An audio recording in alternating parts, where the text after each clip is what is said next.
Hello,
hello.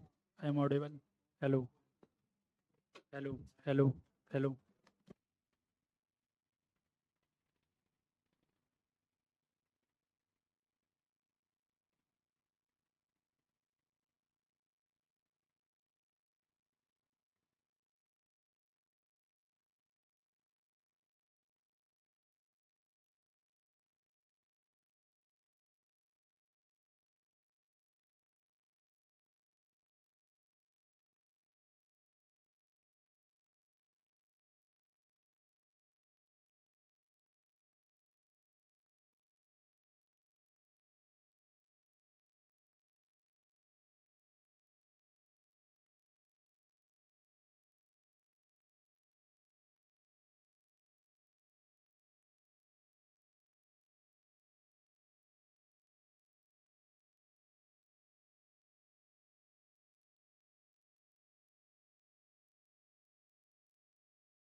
Yes, good evening, class. Good noon. How are you all? How was Diwali celebrations?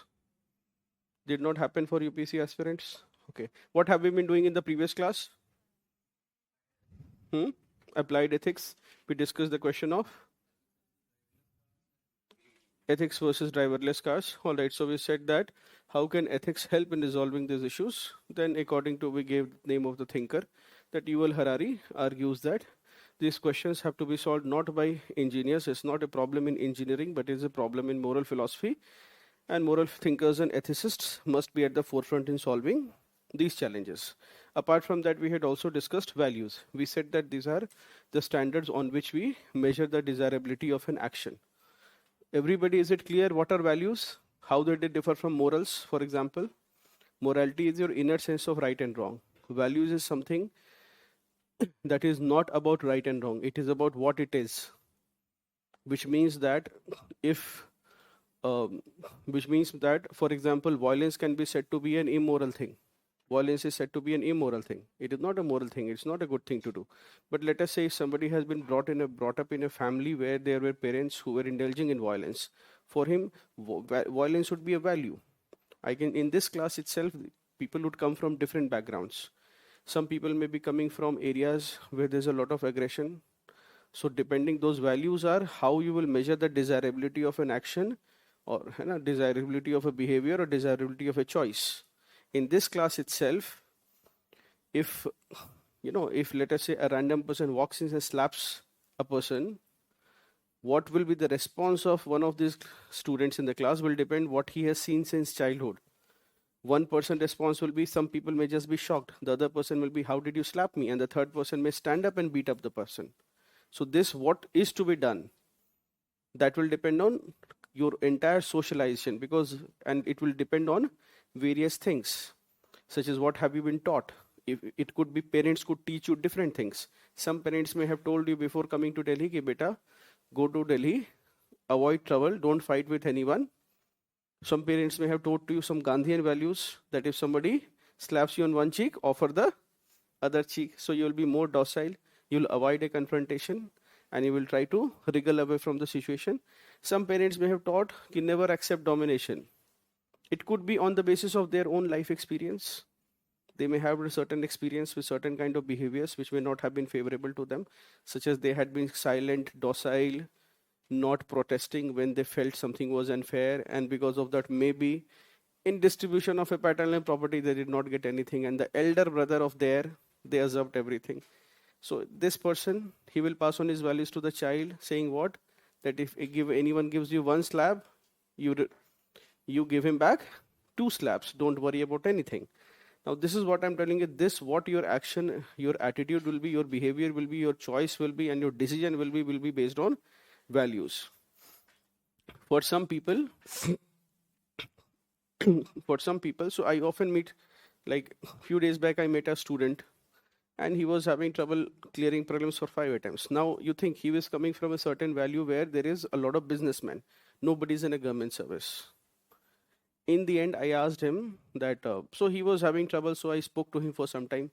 And usually, if there is a student who has cleared prelims 2 or times, so there was another topper sitting as in a selected candidate, had come to meet me. So she was preparing for the interview. So I said, why don't you speak to her? She has cleared this examination, she's gotten a rank. So he went and spoke. Then he came back. I thought something must have struck him. Then I said that, what is the challenge? He says, sir, I'm not able to adjust to this place. I said, what is wrong? Now, he said, sir, there is a lot of loot going on here. I said, like what? I could not understand the question. For, Xerox shops, everyone, coachings. I said, okay. Then he says, sir, I was coming. And even there is a thelawala who makes poha. He charged me 20 rupees for it. He also made 5 rupees from it. Now, my point of saying this was, I had never thought it like that. So what will happen is, let's say somebody coming from a core business background, he's unable to see everywhere where he's seeing, he's able to see some sort of monetary exploitation, because he's seeing it from that frame. And it may not strike anyone that a thela wala. So I said, if he's making that money, why don't you start a thela? That's all. I never thought about it like that. right? So this is what I mean by value. How you perceive things. These values will determine your perception of everything. All right. So this is what we said there are different kind of values. Now student has asked one question that, sir, you said that there are intrinsic values and extrinsic values. Intrinsic values are the ones that are good in themselves, and extrinsic values are the ones that depend on their desirability. They depend on something else. So for example, hard work may not be good in itself, but because hard work leads to success, so it is extrinsic to success. Then somebody also asked this question, then sir, why extrinsic values? And then you said there is a terminal value and there is a instrumental value. Terminal values are the final values that we want to achieve, and instrumental values are the values that help us achieve them. Now we said that isn't it the same as extrinsic values? Good question. So some student who had mailed me. Now tell me, what is the difference between why would we say something like, what would be a difference between extrinsic value and instrumental value? Anyone?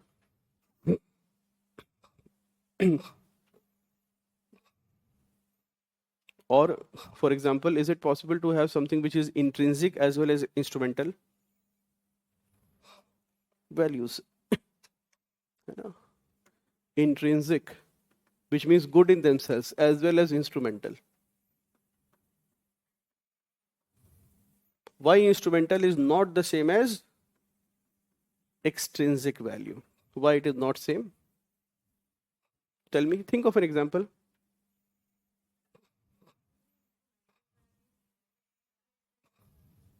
Instrumental value help. Okay.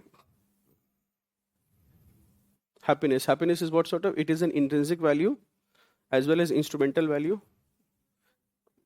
It is instrumental for what? Yes, in that way you can say. A very good example here you can say is Article 19. What is Article 19 about? Freedom of expression. है ना, hashtag FOE, freedom of expression. अभिव्यक्ति की आज़ादी, जो कुछ लोग कह रहे हैं कि देश में नहीं है, right? So it is good in itself or not? It is intrinsic value. It is good in itself. There should be freedom of speech and expression. And is it instrumental in achieving a good life? It is instrumental in achieving good life. It is instrumental in achieving democracy. So this is an example. All right.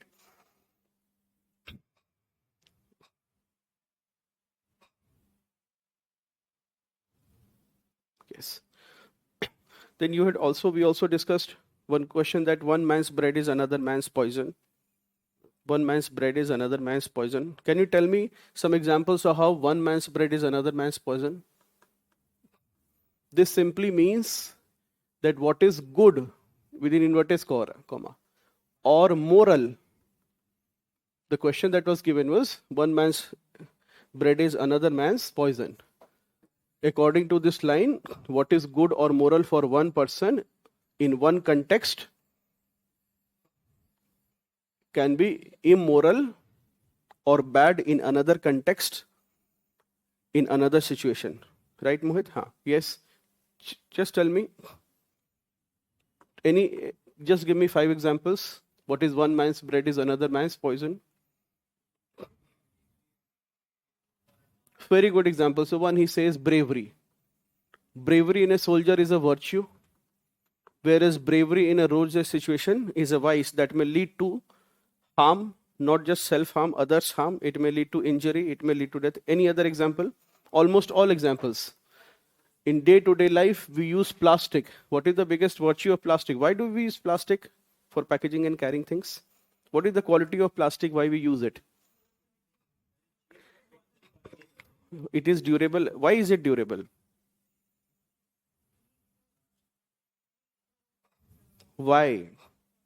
Okay, leak proof also. What is the single property of? You can use it to carry books, you can use it to carry even food items. You may carry samosas in it without worrying about. You'll be worried if you carry it in a jute bag. तुम्हें लगेगा insects लग जाएंगे, some bacteria will come, but it is non-biodegradable. This is the virtue of plastic. Biodegraded. It cannot be biodegraded. You are never worried that some bacteria will be there sitting in the plastic bag. You're never worried about it. You're worried about maybe even a paper bag, maybe a jute bag, a cloth bag. But with the plastic, you're not worried about it. It's non-biodegradable, which is what it makes it very durable. It can go on for hundreds of years. And that is a virtue. Do you see it's also a vice? It is virtue for human beings. They can use it for packaging anything, including food items. And it is a vice and a disaster for the planet for the same reason why it is a virtue for human civilization. Isn't it? Can we say this? We can also say, let us take another example. Coal-based power.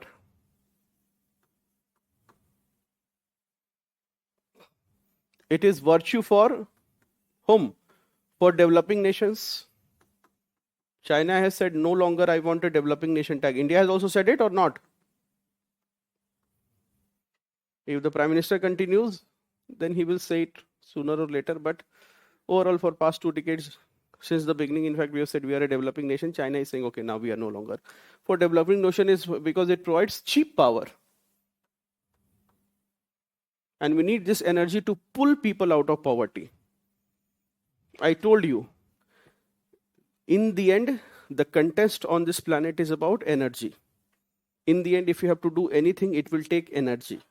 In the end, if you have to fight poverty, that will also take energy. So much so that I told you that if you read old Planning Commission and measurement of poverty indices, which are no longer relevant now, you will read that calorie count. And government would say, if you are consuming less than this, you are poor. If you consume more than this, then you are not below, not. So this is cheap power, but it becomes a vice for the planet. Isn't it? Any other example you can think from any walk of life? From mythology, Ramayana, Mahabharata.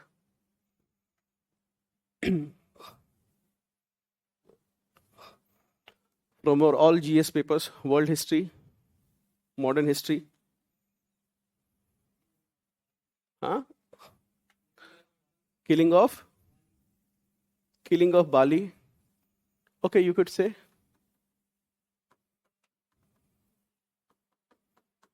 Or Vibhishan's treason, you can say, was bad for Ravan and overall for the institution of brotherhood, for the institution of family, right?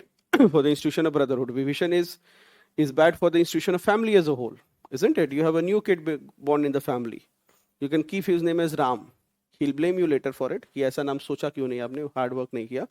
But if you come to know that there is a kid born in the family, auntie chachi ka hai na, newly wed chacha chachi in the family have given birth to a child, hai na, if you want to get into trouble, say kiska naam Vibhishan rakh do. Why? He chose the path of righteousness, sided with the gods.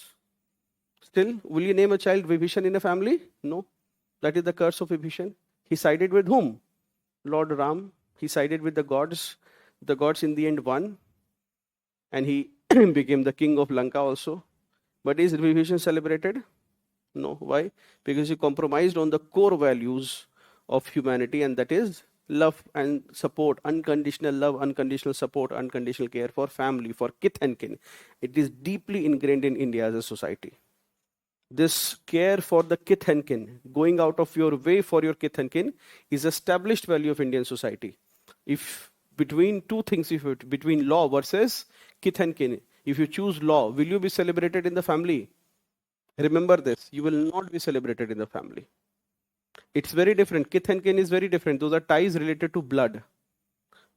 Friend versus law, your family will simply say choose law. But family versus or relatives, dur ka relatives versus law, the whole society will say relatives, not law. जो अपने मामे का नहीं हो सका वो किसका होगा, right? All these things. Killing of Bali, all such examples you can say. Industrial revolution. It was key for what? Yes, it was for scientific and human development. Scientific development and human development. Extremely important. but it was poisonous for whom? For the environment, it led to imperialism, expansion, it led to colonialism. Not desirable for mankind. Is this clear, Mohit?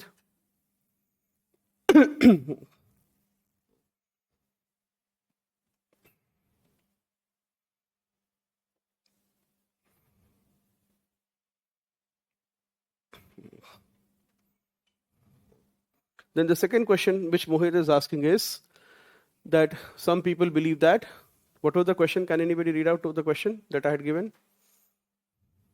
Dekho. That means versus ends, relevance in techno-economic society.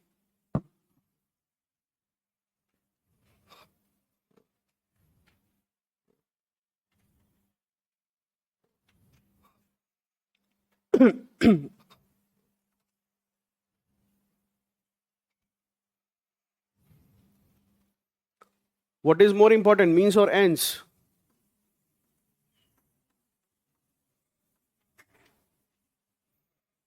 Means versus ends, this is the question.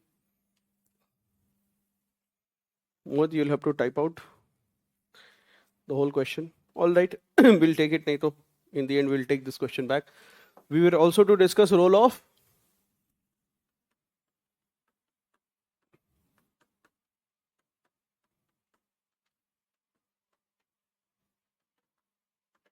So basically, we had also talked about, we said that how our values are acquired through the process of socialization. And what is socialization?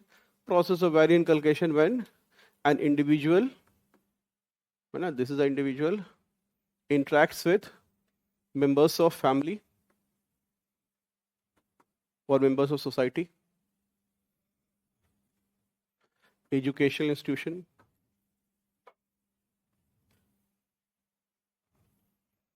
and final frontier will be society. So this is your process of socialization. These all will influence. Why is religion so deeply ingrained in humans? No, religious value is most deeply ingrained in humans. Why? Yes, very good. Because it reaches him first. It reaches him immediately after birth. Whether he will be a Ram or a Rahim, it will immediately be told him that Nam, during when he is giving a name itself, religion will reach him first. So immediately. For secular morality that is at school, which says that be on time, respect your elders, isn't it? Respect your teachers, obey everyone. These are secular morality. You'll say, who says? The Bible or the Gita? He says, no, the school says this. You don't have to be a follower of a religion to believe in it, isn't it? So let us see the role of family. Now, if you see family, what is family in one line? Tell me.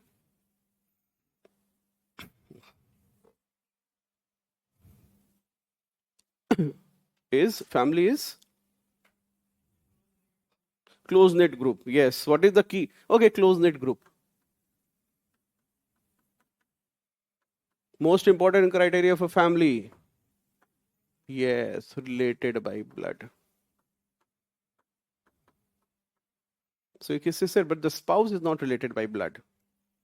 Is it still family?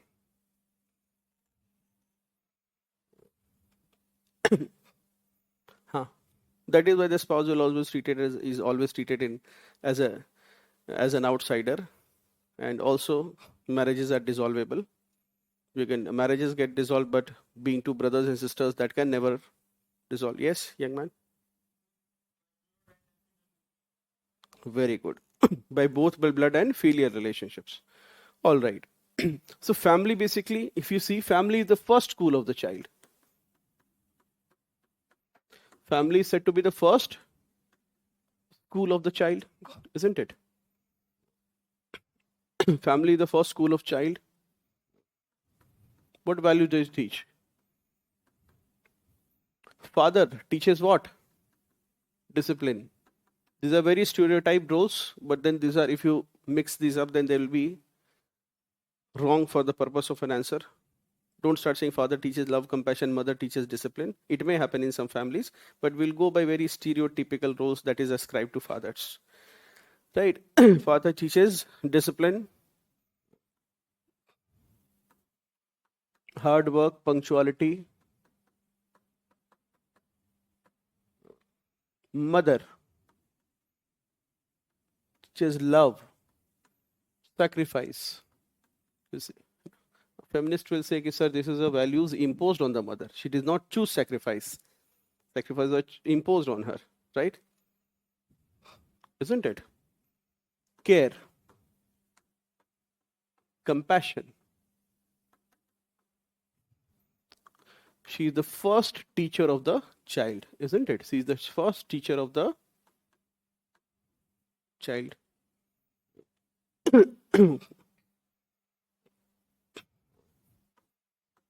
Siblings.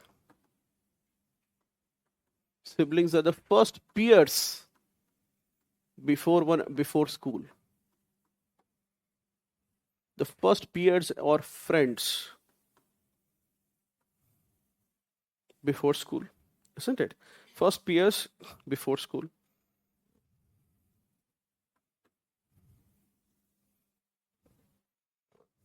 What do you learn? Not care. Okay, you can also hear from elder sibling. Elder siblings may teach you care.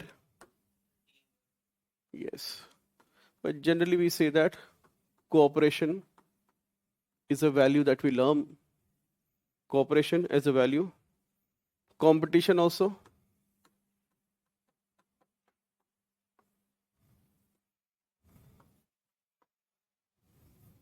और कुछ peers ये भी सिखा देते हैं. कुछ भाई बहन ऐसे होते हैं कि टॉलरेंस भी सिखा देते हैं. कुछ यहाँ पर बच्चे हैं जो सिखा कर आए हुए हैं अपने भाई बहन को. जब ये घर जाते हैं तो बाकी सारे सिबलिंग्स घर छोड़ देते हैं. Right?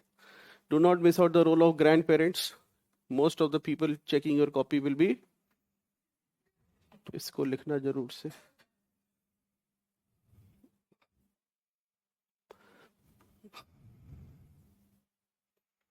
Grandparents imbibe values of love, care, obedience, respect for culture, tradition.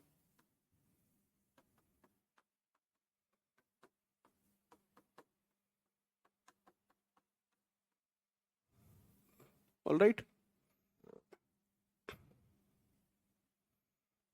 Respect for culture, tradition. Now let us see. These are the values. Let me use superpowers. Yes. Don't write on notebooks. It doesn't work. Let us just take some negative values or a critical view of family. Some negative values, a critical view of family. You can say it is a critical view. If the question also comes that what role does family play, then you do mention that a critical element.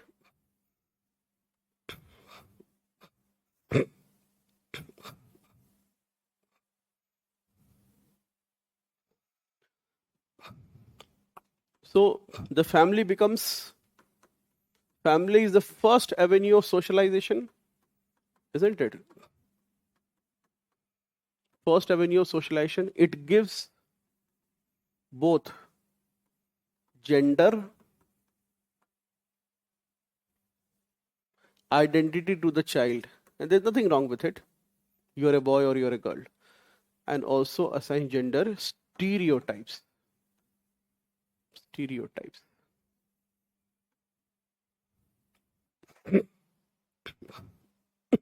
Gender identities and gender stereotypes, isn't it? What are some gender stereotypes? Think of some example.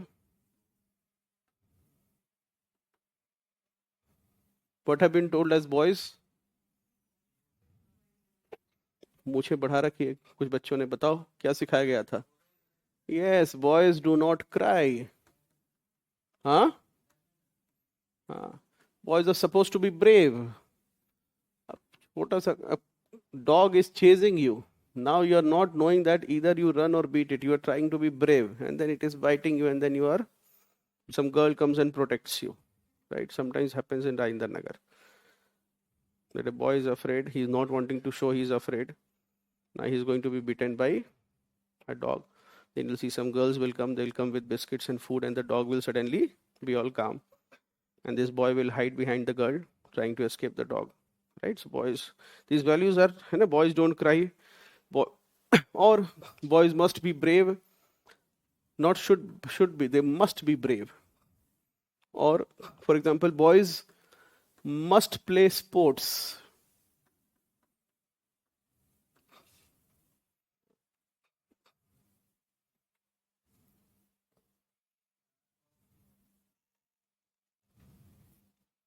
Yes, lack of.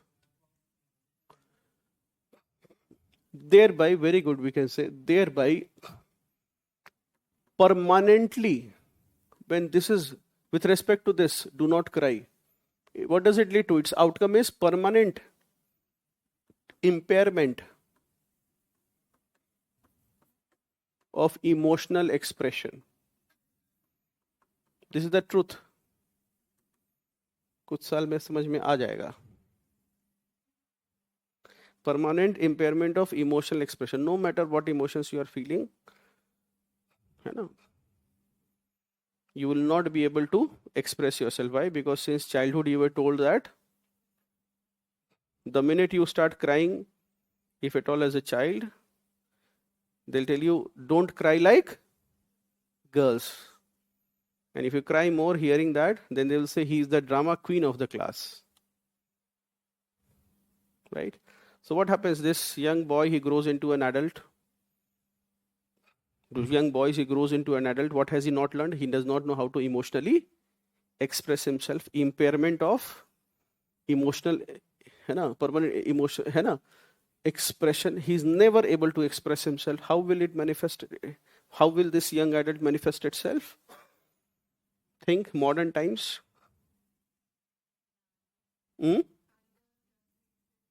It expresses itself as frustration. And in modern times, emerging problem of husband suicides. Can you think of any examples? It would not, wrong justification, bro. But for example, you will say that people in marital relationships, unable to express themselves, unable to express their problems to parents, to a therapist, to a medical counselor. Why? Because they are told that you are not supposed to cry. And if there is any marital dispute, a girl will be able to better articulate herself, but a man will not be able to articulate himself to anyone. The very famous case, if you see, yes, what was his name? Atul Srivastav, are you sure? Okay. Atul Subhash, yes. And there was the case of Buxar DM.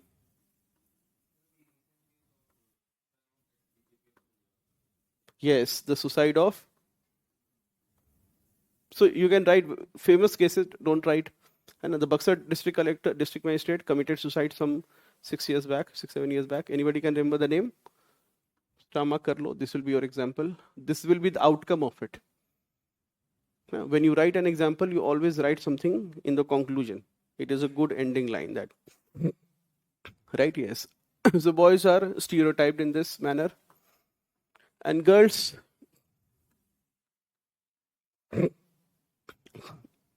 girls are supposed to be gentle and soft spoken.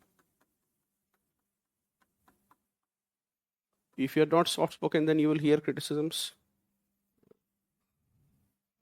Girls do not play sports. Reflected in, barring Haryana, reflected in poor sports performance, poor performance of women in sports.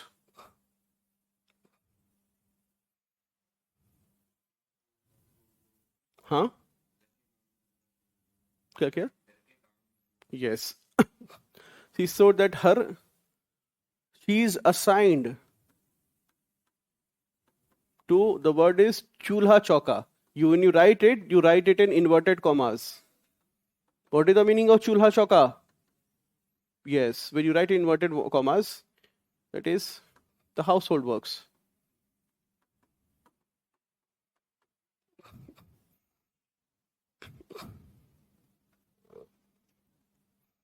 She should come back early and not stay till late outside. How will this manifest itself? This manifests itself in, as when this young girl grows up into a fully grown woman, she has anxiety when she is outside home after dark.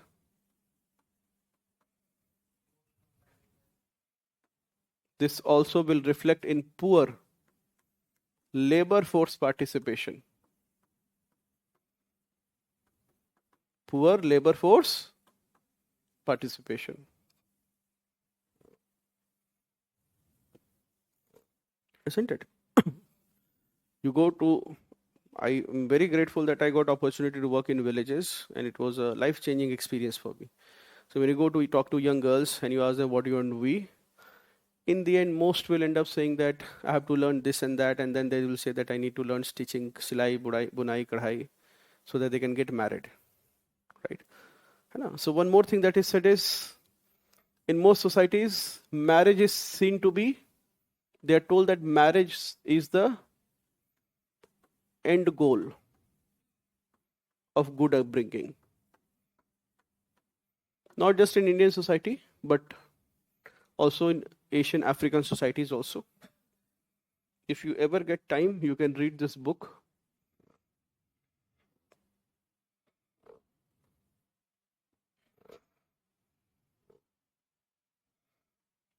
Why everyone should be a feminist.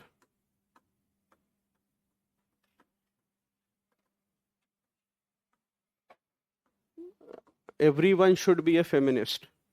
Why everyone should be a feminist? You will, it's a good perspective, isn't it? Then gender, what else? Yes. Gender discrimination happens where? First, it begins at, yes, at home. How? Making sacrifices for siblings. For whom? Younger or older? Yes, both.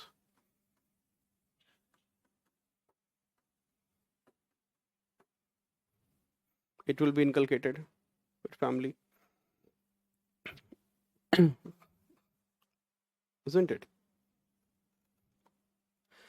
Patriarchal, or you can say normalization of patriarchal value. Normalization of patriarchal value. Where will it happen? At home. These patriarchal values include the superiority of men over women, and assignment of caregiving role to women, whether she's a daughter, whether she's a wife, whether she's a sister. Caregiving role is clearly assigned to women. Then what role is assigned to men? Provider. If you are not a provider, then there's a problem, isn't it? Apart from that, what other values are given? So this is in the family. You can say apart from this, parochial or narrow, caste and class identity. Caste and class identity, which leads to discrimination, practices of untouchability,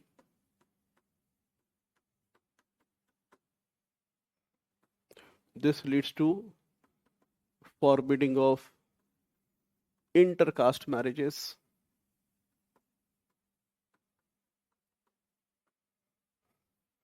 Class identity and class consciousness, that is understanding where you stand, whether you are rich or you are poor.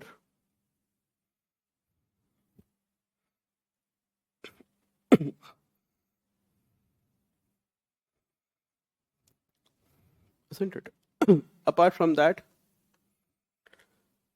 sometimes broken families, which means everything is not right, which have conflicts and violence, what do they pass on to the child? Yes. Okay. Trauma, you are correct. Pass on trauma. And from trauma emerges a violent, irresponsible, disrespectful child. Who's currently the favorite disrespectful child of the internet? Now, the social media has victimized a young child like that. Unimaginable. When the child will grow up, won't he be traumatized just by this video of his and the kind of hate he has received? Though just in a few years' time, he'll be normal. Some people are not able to get the context. So there was this child on Kaun Banega Karodpati, and he was a little overconfident. And he has been answering questions when Mr. Bachchan said that I'm going to read out. He shouted, "Now don't tell me the rules. I know the rules. You don't need to tell me the rules." This young man, this young child, how many years old? Maybe 10 years old, and Amitabh Bachchan 80 years old. So Mr. Bachchan, when he announced, started reading the questions, he said, "Don't read. I know the answer. Lock it, lock it, lock it." He said, "I need to read it for the audience." He said, "No, Are, I'm telling you what is the answer." He was a little disrespectful, which people. And then, of course, he lost. People were celebrating his loss. People created memes saying that they never felt good at anyone's loss than this child. You can watch it, Amitabh Bachchan child video. Search it on the internet. You know? And if you need to put this in your example, then you can quote, what is the month? October. Sometime in October 2025, a popular social media video floated a young child, a 10-year-old child, disrespectfully talking to the host of KBC, a celebrated, not even a septuagenarian, now he'd be octogenarian, I think, Amitabh Bachchan. Obedience and talking respectfully is a core value that is taught. I'm telling you the language, how you can write it in essay or in your answer. Don't simply put child disrespects Bachchan, ऐसे करके नहीं लिखना. So, a celebrated and a respected figure, an octogenarian. The whole fiddle was not because he was Amitabh Bachchan. The whole figure was that he was so elder to him. So, a 10-year-old child spoke disrespectfully on the popular show KBC to a largely respected octogenarian Amitabh Bachchan. The internet was flooded with his trolling and memes, accusing the parents of poor upbringing. So there were social media posts saying that I'm a child psychologist, I'm a therapist, I'm a doctor, I'm a pediatrician, and everybody said, and I will clearly telling you that this is the result of a poor upbringing. The parents are also unhappy, right? Never thought that this is how their story will end on KBC. You will become famous overnight, isn't it? Right? Yes. Sometimes this also happens. Broken families.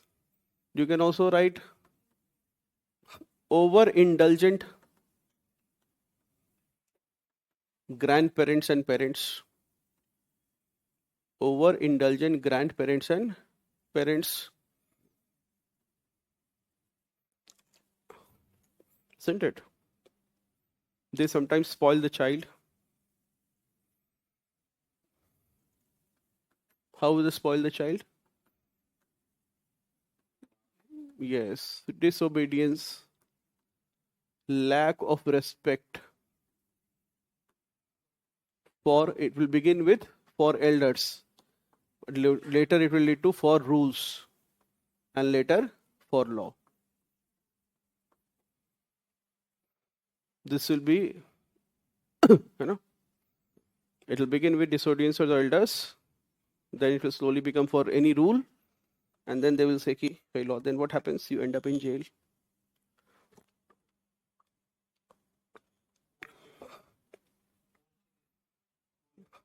Yes, Pune Porsche case.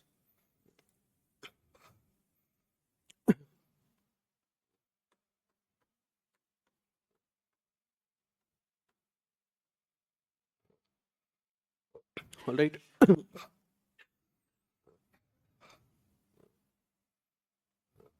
In the end, you can write a line, write down a line. When the family fails to check, when the family fails to check wrongful acts of children, galat kaam, wrongful acts of children, they implicitly inculcate unethical values in them. When families fail to check wrongful acts of children, they implicitly inculcate unethical values in them. In every story, including the Panchtantra, there is a story of the mother and the thief. It is in Greek tales also. So plagiarism was not there. These ideas and stories evolved. It is said that these ideas evolved and stories evolved both in the West as well as in the East independently. In Panchtantra also you have this story. Everybody know the story of the thief and the mother? If you get an opportunity in essay, you will have this opportunity to write. Otherwise, in ethics, you may not, or you may still make it write it. So basically, there was a young boy who came home to his mother, to his widowed mother, and he had stolen a pencil. His mother said nothing to him. She did not say anything. She did not reprimand him. So slowly, this young boy develops the habit of stealing, and he steals one new thing every day from the class. And then this young man grows into a thief. Later, he steals in college. या college नहीं पढ़ता है, खैर ये तो जब ये कहानी कॉलेज नहीं हुआ करते थे वैसे तो. But the story goes that he becomes a thief. Then he loots people on pathways. And one fine day he is arrested by the king's soldiers for theft and robbery. So when the king questions him that you have been caught being a thief and a robber in my kingdom and you're going to be put to death or you're going to be put into prison, what do you want from me? He says, I want to meet my mother one last time. When the mother calls him, he says, Mother, I want to say something. So when the mother comes close to listen to what he's saying, he goes to near his ear and as if he were to whisper in his mother's ear, and he bites off her ear because he was limited by his chains and soldiers. So the mother is shocked and says, Why, son? Why did you bite my ear off? Why did you do this?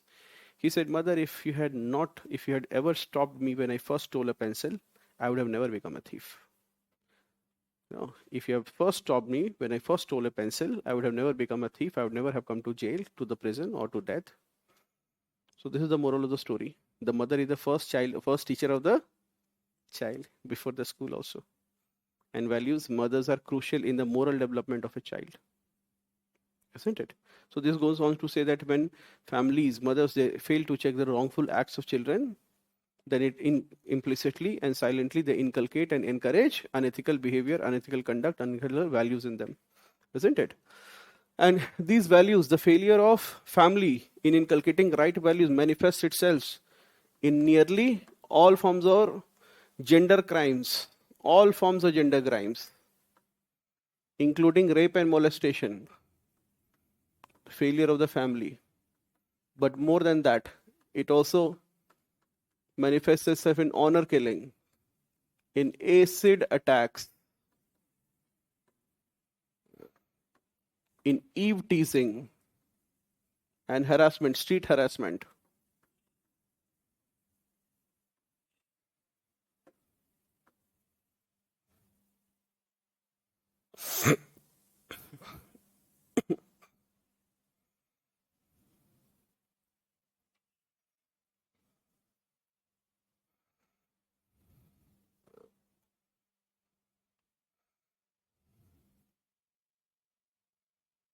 See, this identity is a major reason. Identity is a major reason for world conflicts.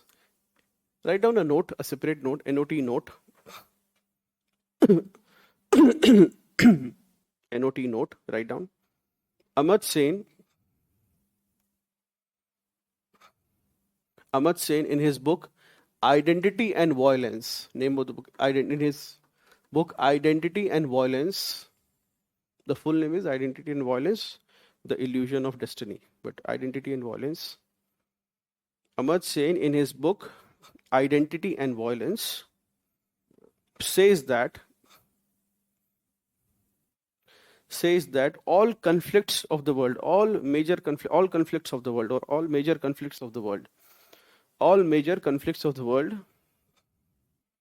can be attributed to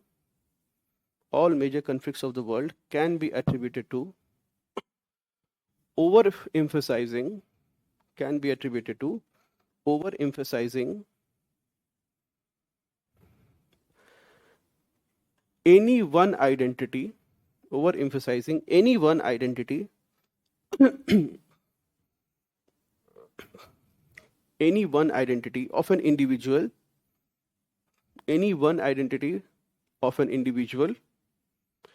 as his primary or only identity.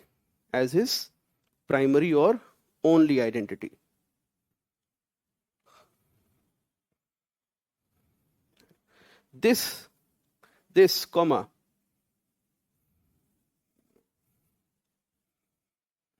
he attributes to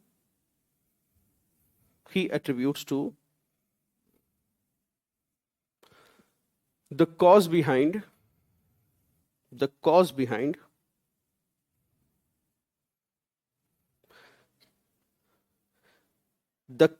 between Hutu and Tutsi tribes.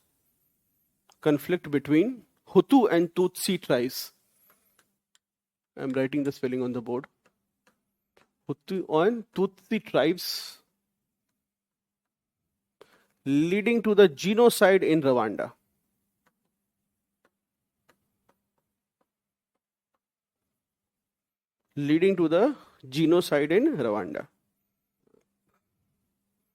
Is this clear? Why identity can lead to major conflicts? In this class, if I treat you only as men or women, you have several identities, right? So for example, you are a student, you are a brother, you are also a son, you are an Indian, you have a religious identity, you have a caste, you have so many identities, you are a consumer, you are so many things. But if I tell you that you're only a man, and that's your whole identity. Now for you, every woman is an enemy, or this is sometimes, for example, with women, I tell you what is your only identity. Any young girl in this class, you're only a woman. Right? You can be so many things. You can be a student of this class. You can be a civil services aspirant. The minute I make one identity as your only and primary identity, what will happen? You will only align along those identity, and everybody else becomes a villain. Does it happen or not? You'll see all of Israel and Palestine issue. Right? They don't see themselves as inhabitants of a common land. They say themselves as one singular identity, maybe a Jew or a Muslim. If that is your only identity, then for every Muslim, every Jew is an enemy, and for every Jew, every Muslim becomes an enemy. Globally, across all, if you see, yes, any genocide, any act of, whether it is the Nazi atrocities, only one identity is, if highlighted, then and if it is as your only identity. So therefore, we have to realize that people have several identities, and they must accept all those identities. When they start seeing one identity as the only identity, then there'll be a conflict in the world, in the society. If you see your religious identity as your only identity, then there will be a conflict. You will find anybody who's not following that religion as your enemy, isn't it? Now, let us come to role of educational institutions.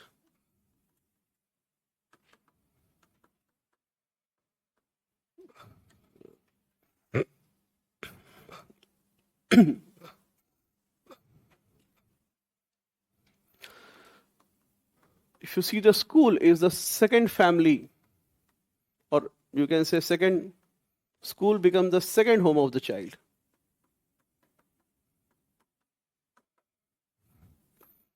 and the teachers and classmates, they become a second family, isn't it? Teachers and classmates become a second family. The peers, they feel like they become as equally important as siblings. Peers give the semblance or the feeling that they are their siblings, isn't it? Schools, if you see some positives, they lead to early good habit formation. Early good habit formation. Early good habit formation.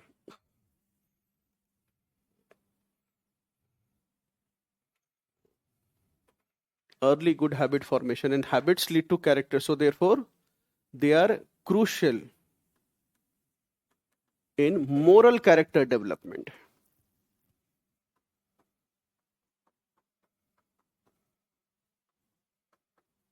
In moral character development. Schools are, if you see, the first avenue of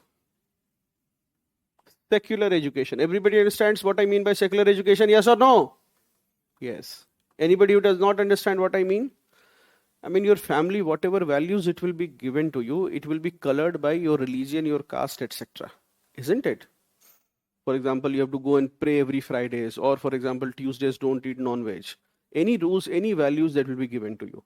Go and feed the dog or the goat. This will be always colored by your family's cultural, social, and religious values. But school is one where, without ascribing to any religion, they'll say that these are universally good things to follow.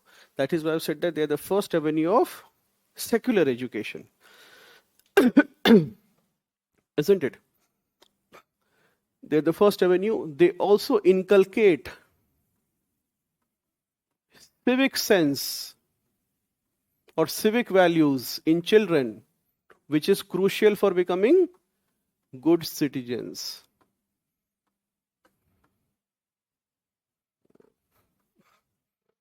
Becoming good citizens. Isn't it? They are the avenue for dissemination and discussion. Dissemination means giving away. Dissemination and discussion on what? Progressive ideas. Which is why I recommend people to leave home and stay away from home for some years in their youth. Why? Dissemination, discussion of progressive ideas. At home, you go back right now, only one thing parents will talk. Either UPSC or marriage. Means either job or marriage. No progressive ideas. You are worrying about, you are reading about Tesla, Elon Musk, OpenAI and whatnot. You are thinking about what will be the impact of artificial general intelligence. Parents are saying वो सब छोड़ो, biodata आया हुआ है, तुम अपनी भी एक फोटो खिंचवा लो. They are aging parents, so they have more to look back in life than to look ahead. Whereas you are young, you have more to look ahead in life than behind. Isn't it? Which is why you will suddenly realize that when you are young, the days will pass very fast. But as you'll grow older, the days will, when you are young, you'll always find by the time things happen, the days pass very fast. As you'll grow older, the days will become longer. You're not that old right now, so you will not feel the days to be. You'll अभी भी लगेगा पढ़ाई के समय तो, if you're, है ना, when you're studying, then the day will be longer. When you're not studying, उल्टा होता है, ठीक है. But as what will happen is you're in your 20s right now, but slowly I'm told that, or psychology also says that, which is why you'll see that as young people, if there is a puja or a religious event, you will have trouble sitting for half an hour also. And you will see when the same person will be 60 years old, he will sit for 4 hours also in a religious congregation. Why? Because it looks like less time for him. For you, it looks like a lifetime. You feel breathless. You can't sit in a religious ceremony for long. Psychology says that, so if this is your lifespan, if this is the average lifespan from 0 to 60, your understanding of time is based on, is a percentage of how much time you have lived on the planet. So for a young child, he is not lived for too long. So even if one day is, or for example, you think of one day is 1 by 365 into number of years he has lived. And this number of years is less, 10, 20, max 30. For a person for him, one day will be person at the end. For him, it will be one day out of 365 into 60 years. It becomes a very small. No, actually, you will have, as you will grow older, you will have things pass by faster, not longer. You will have things pass by faster. लगेगा जल्दी जल्दी समय गुजर रहा है. When you are younger, you will feel नया साल आने में कितना समय लगता है. As you grow older, लगेगा कि यार एक एक झट-झट से नया साल आते जा रहा है. और age, you'll see people are very shy of celebrating birthdays after a point because अभी हुआ नहीं कि फिर 45 का कैंडल लगा दिया, 2 साल के बाद 56 का लगा दिया, उसके बाद 65 का कर दिया. So as you grow older, you lived a significant part of, so your perception of time will change. As you are younger, you will see your perception of time will be different. So that is what some. अभी क्या लगता है कि time तो इससे और जल्दी लगेगा, फिर इससे और जल्दी लगेगा, फिर it's a downhill journey from here my dear friends. है ना, जैसे लग रहा है कि अभी समय नहीं है. यू सी अभी स्टूडेंट्स आते हैं who are selected. So now 7-8 years has happened. So now everybody has kids, family, everything. तो देखोगे रश में है, सुबह आया, शाम में 5-6 बजे sometimes they will come sit in the office. तो क्यों यहाँ पर they had a seminar, G20 का कोई समिट है, तो आ गए ऑफिस में मिलने के लिए थोड़ी देर के लिए. सब डिप्टी सेक्रेटरी रैंक पर हैं, IAS ऑफिसर्स, तो कभी आ जाते हैं 2-3 के ग्रुप्स में. तो उसी दे विल बी रशिंग, समय ही नहीं है उसके पास. उसको भी नहीं लगता इनसे कि sir time is passing very fast, right. Your perception of time will also the mentally you when you're younger, not about challenge, I mean the mental perception of is that you've lived so less that your one day is a significant part of your life. huh? Huh? Hmm.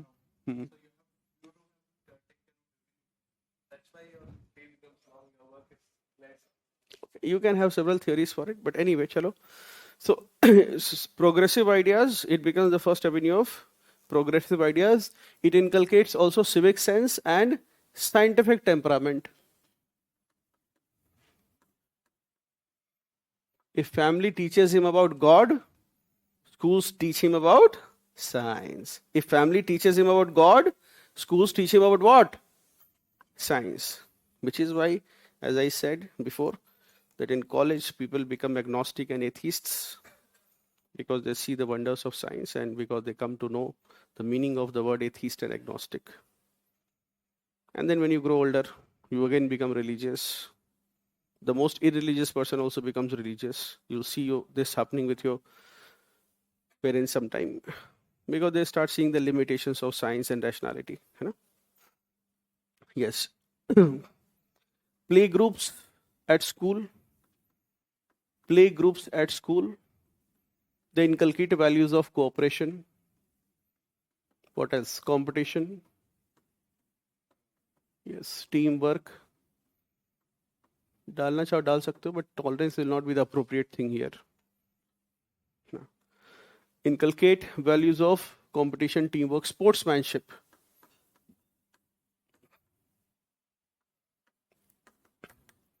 Values of sportsmanship, fraternity.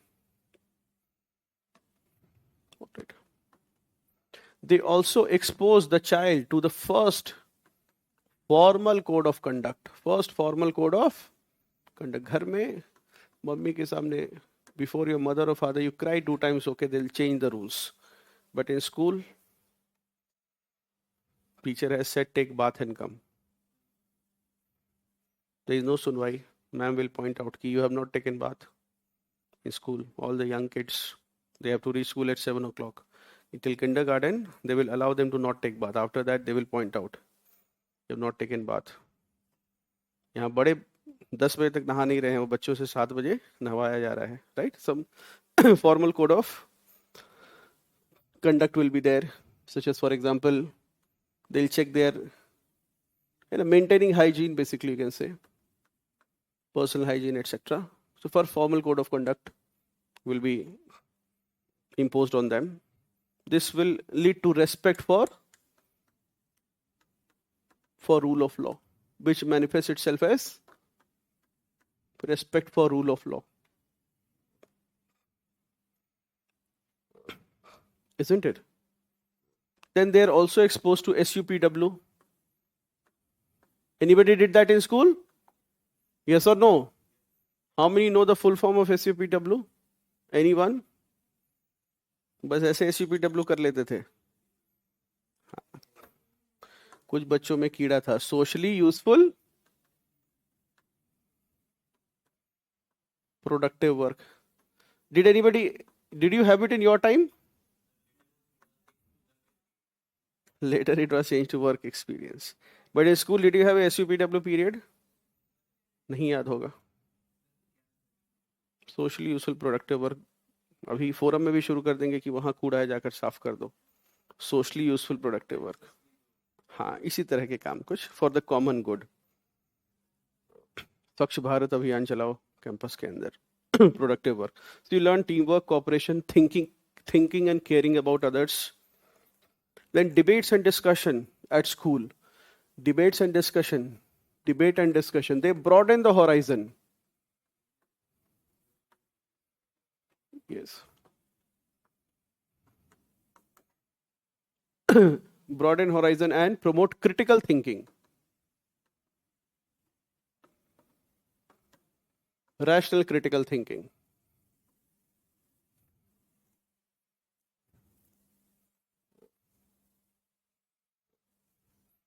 Extracurricular activities, for example, or group activities such as, for example, any group activity you remember? ये भी है. This is not school organized, this is student organized. Leadership values inculcate होते हैं उसमें. For example, sometimes human chain. Anybody has been part of human chain? कभी human chain बनेगा for climate change. कभी group songs.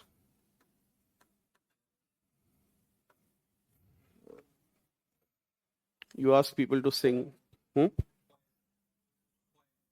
Choir, yes. So all these things. So about 12-13 years back, I was working as a Prime Minister's Rural Development Fellow. So that time, there was a change in the Prime Minister of the country.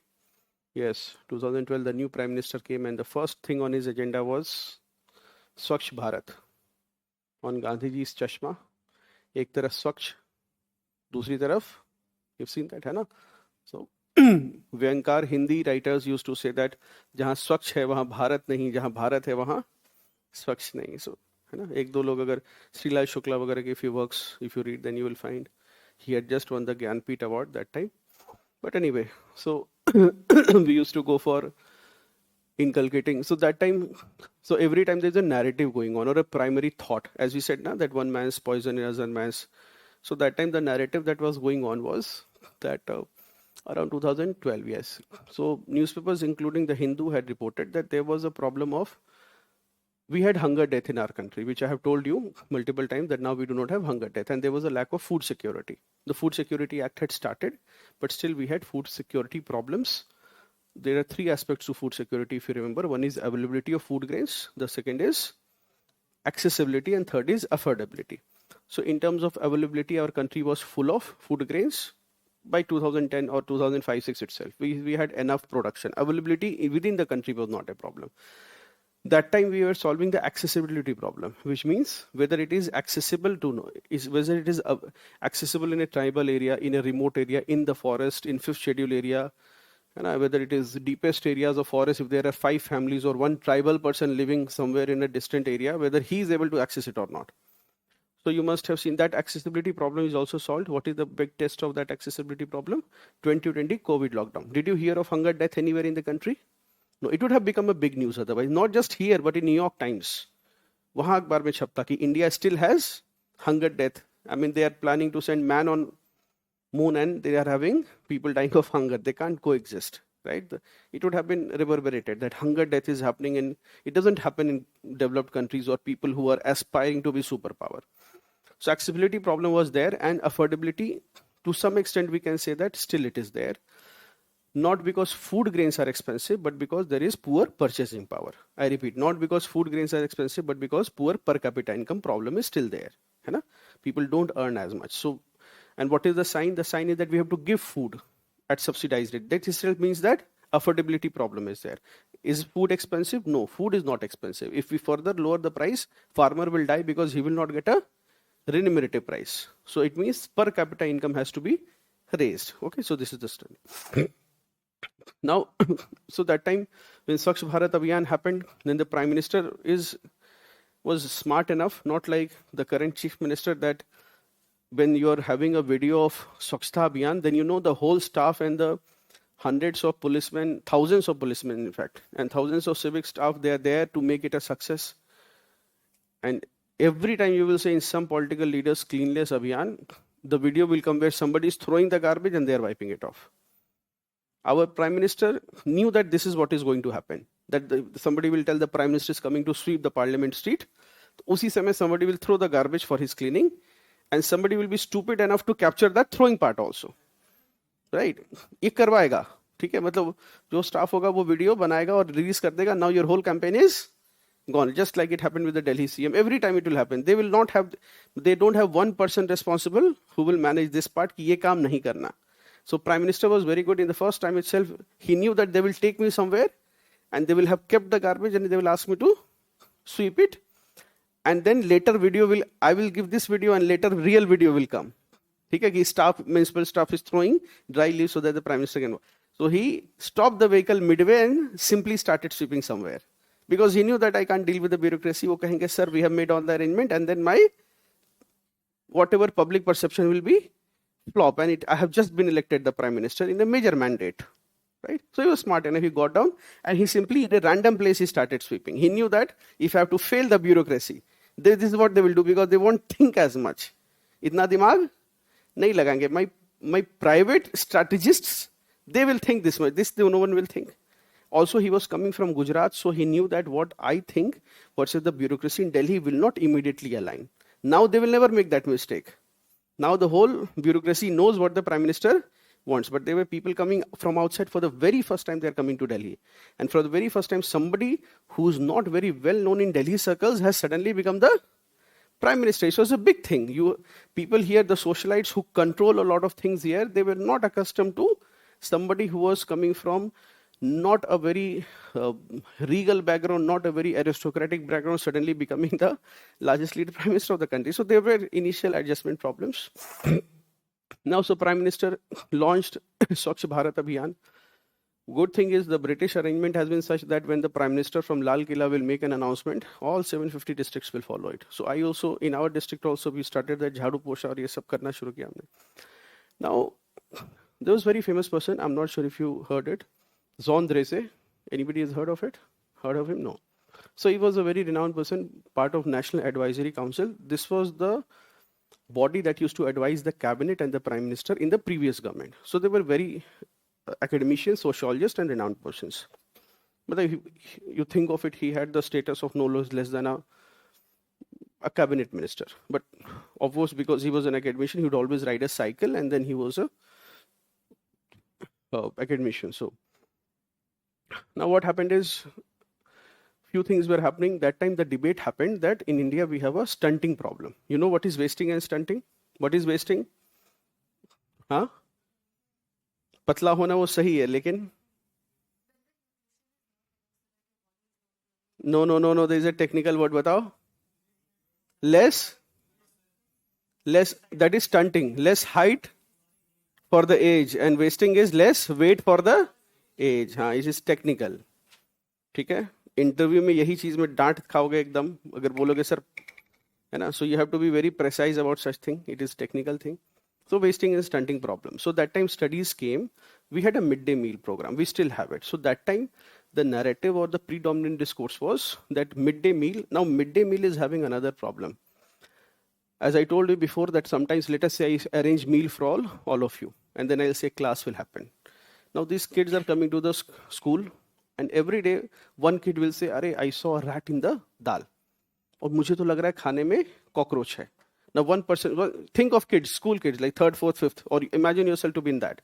One of your friends says, what you say? Yes, yes, I am also feeling it. And they say, Arey, I am feeling vomiting. And one person just starts vomiting. The sound is such that other people also, abhi class mein must start karna. But that sound itself is very, makes other people vomit. You'll see, ek agar koi karega, they're not realizing, and they're also having fun, thinking that school band ho jayega. Not knowing that DM sahab jail bhejega principal ko. He has no option. He start getting calls from Delhi and state headquarters. So that time the narrative was, we can give pre-packaged meals, which means there will be pre-packaged meals and you give it and it will be fortified. It will be having both water-soluble vitamins and the oil-soluble vitamins. What are the oil-soluble vitamins, young lady? Batao.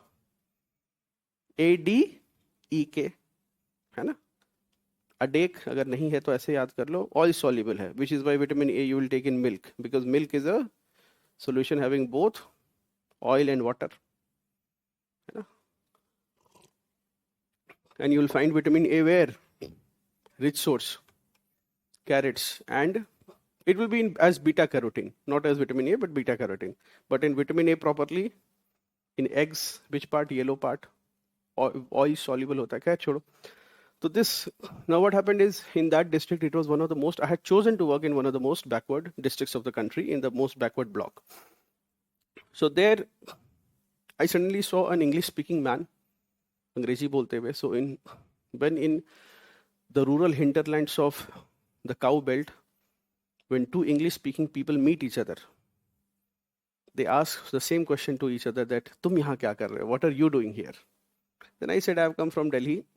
I'm working as a Prime Minister's Rural Development Fellow, and I'm pursuing my research from Tata Institute of Social Sciences." And I asked, "What are you doing here?" So he had made very beautiful presentations. And he said, "I'm from XYZ organization, affiliated with the UNICEF, and I'm here researching on malnutrition in children. Ideas that will get a 20-year-old very excited." Right? They have their own challenges, but so I said, so after talking to them, I thought he was making sense. And he said that, I think that this every day is a midday meal, things are going wrong. So we are thinking of pre-packaged meals. And there was a global food company that had lobbied for it in India. The chief had come to India. And World Food Program heads, they were holding conferences in Delhi saying that pre-packaged and fortified meals is the key to fighting India's malnutrition and problem. So I said, "What do you want?" So he said that, "I know that you're very close to the district collector." I was not close. My father was a secretary back to the state government. So I was his senior son. And because I was senior son, he was always afraid that I will take advantage of my father. So I used to be always under the radar and always scrutinized. Everybody had it easy, but I had a tough time because he was always doubting कि यार ये फायदा उठा लेगा मेरा. तो उनको ऐसा लगता था. खैर, but yes, he would give me a presentation a year. So he said, "Why don't you make me meet him?" So I went to the collector and I said that, "I know in public administration, I have read that bureaucracy is very apathetic to non-governmental organizations. This is what I've read in my UPSC syllabus. But I request that you meet him. He is talking sense." The collector called him. He made a very beautiful presentation, how fortified midday meals will be solving India's. Then the collector asked him that, "Why you want to do it here? Why you don't do it in some other place? It is all my headache." The person said that, "Sir, your district has the 5 most backward blocks in the whole country. You are the most backward area. If it works here, then it will work everywhere. Then after that, we will talk about this study in Delhi. I would just want to do a pilot with your permission in certain schools.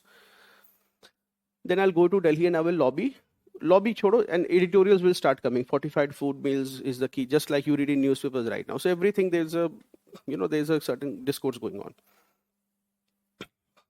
Collector listened to him and he said, "ठीक है." Then I was excited. I said, "Sir, what?" He said, "No, I'll not allow him." I said, "You had asked me to listen to him, so I listened, but no. I said, "Why?" He says, "Because according to me, the midday meals is fine." I was a little shocked. You think of it, coming from Delhi, eating a lot of fast food, you feel that, sir, I had seen his pre-packaged meal. It was all biscuits and cake, like Britannia Mary cake वगैरह अगर खाए हो कभी तो उस तरह का था. It was tasty and all. I also had some of it. मुझे लगा ठीक है ये. And it was all sweet, salty, everything was good in it. I asked why. So he said, have you been to a school where they're making midday meals? I had not that time. I had just come to the district. He said, no, sir. He says, Mr. Ayush, when I go, when there's midday meal scheme, so the first thing is that when I go there, I know that midday meal will be cooked. With this packet, there will be a company that will provide these packets. Headmaster will take it. He will not give it to the child, and he will again give it back to the same company which has sold it. Think of it. Right? Headmaster will take it.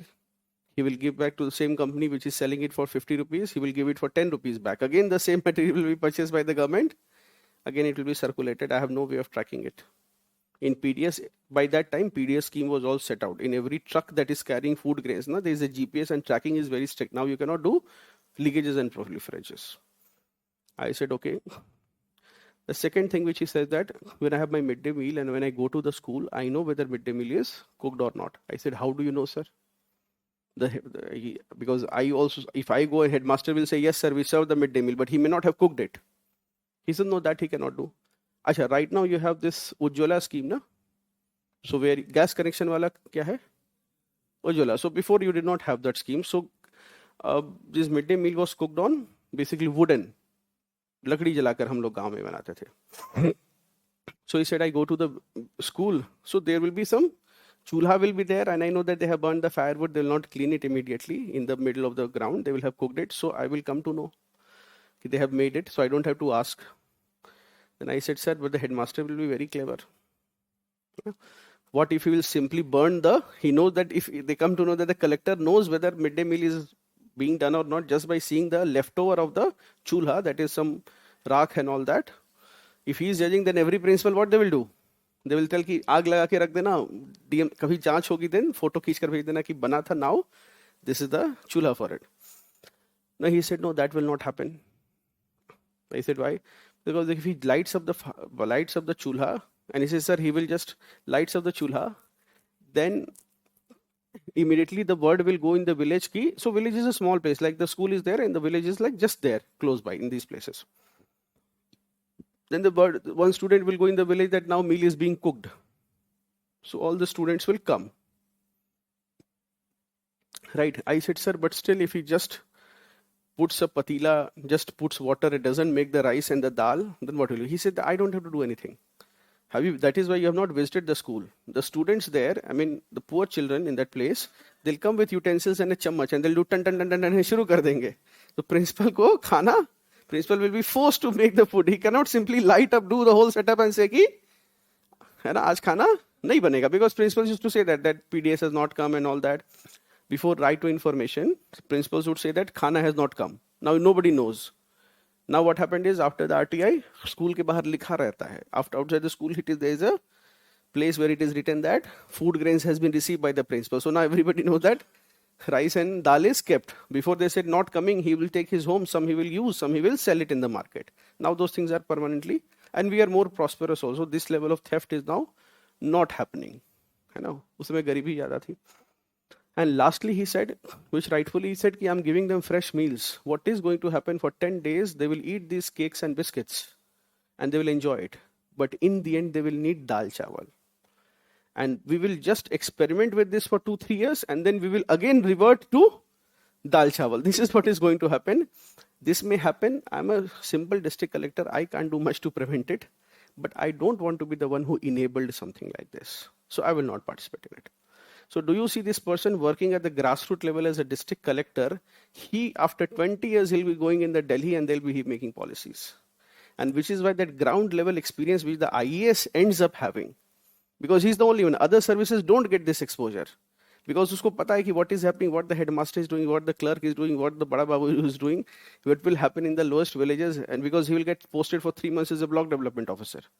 So this ground experience, when 20 years later you will be making policy, you will be able to align with the political executive who has also risen from the Grassroots. Otherwise, if you are two meritocracies studied from Harvard and simply became the secretary to government of India, now this person, the political representative who understands real India or Bharat, as you say it, he's not able to understand you and you are not able to understand him. And that is the reason why IAS ends up being promoted by the political executive, because they know that both of them have seen the world. Like as a BDO, then as an SDM, they'll work and this person will be an MLA. But when he'll be a district collector, this person may become a member of parliament. By the time he comes to secretariat, he becomes a minister. By the time you come to the central government, he ends up becoming a union cabinet minister or sometimes the prime minister. So you both have traversed the same journey for 20, 25 years. It takes that kind of time to, in politics also. It takes more time in politics to reach there. So that is why you're able to have a fine balance. And which is why your ground level experience makes a lot of difference. All right. So this is all role of education institutions. Let us take a critical view.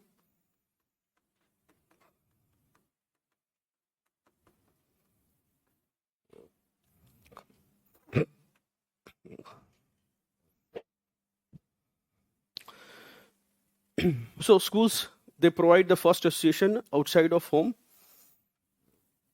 Here also they both inculcate plus strengthen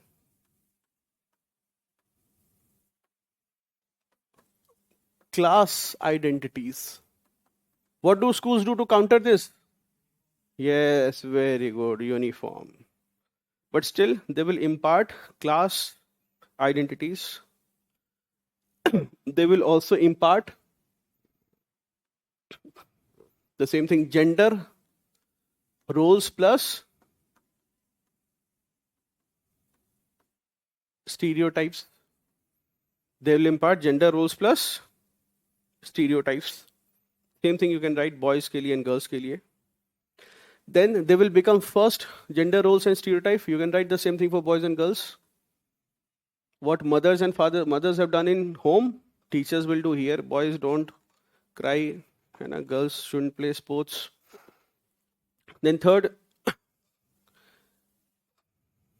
they are often exposed to what is called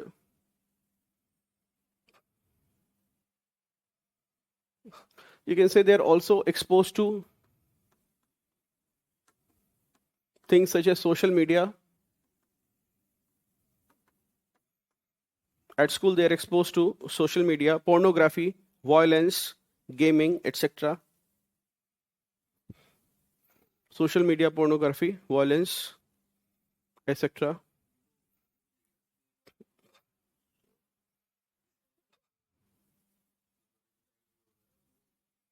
You are not aware how early this is happening. The early onset of puberty is happening much early. This is happening now. What may happen in your time may happen at 7th, 8th, 9th, 10th. That was happening at 2nd, 3rd, 4th class. Society is changing at a very fast pace. All right. This leads to erosion of moral values. School also introduces them to instant messaging.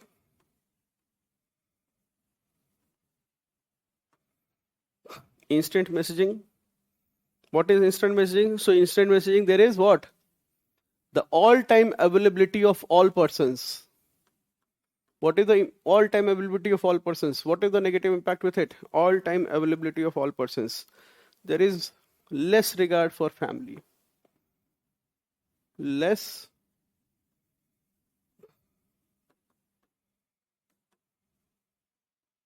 there is less regard for family.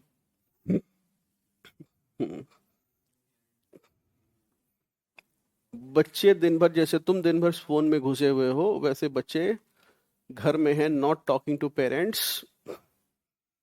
See, once you have people all time, earlier people would not be available all the time. You have to write a letter or maybe make a phone call. Now everybody is WhatsApp online. The more, does it mean you have more conversation? It sometimes means you have less conversation.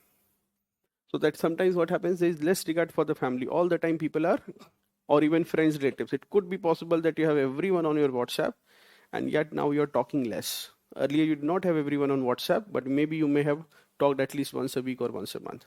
Then it promotes seclusion, breaks down physical communication, breakdown of physical communication. एक room में रहकर भी, एक flat में रहकर भी WhatsApp पे ही messaging कर रहे हो, अगल बगल बैठे हैं लड़के, क्या कर रहा है, राइट? एक ही फ्लैट में 2 रूम में, ऐसा नहीं कि जाकर पूछ ले क्या कर रहा है, किया है कभी? ऐसे डाला क्या कर रहा है, लाइब्रेरी में ही दूसरे से पूछ रहे हैं, बगल में एक बच्चा छोड़कर बैठा हुआ है, right? Reduces, breaks down physical communication, reduces physical activity, reduces physical activity. Physical activity is reduced, leads to mental health issues, leads to depression and negativity.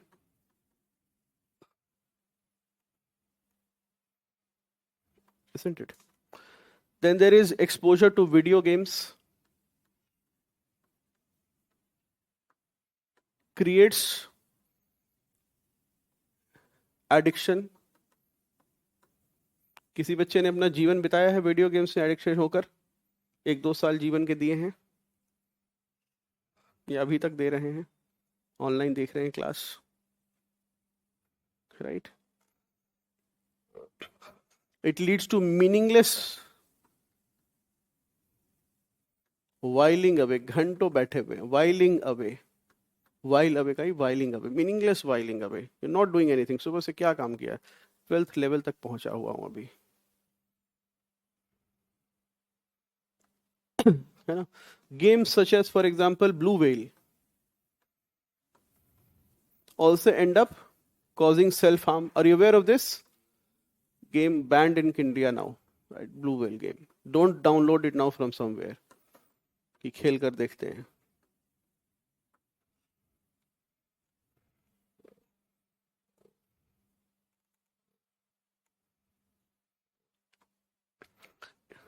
Apart from that, you can say hyper competition sometimes, hyper competition in school. Hyper competition, huh? Okay. You say hyper competition leads to what? It kills cooperation.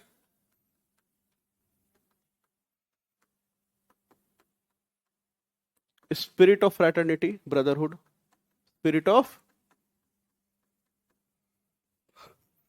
fraternity.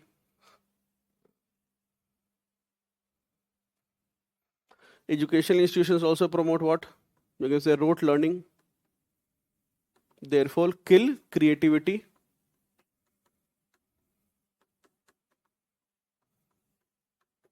Innovation, etc.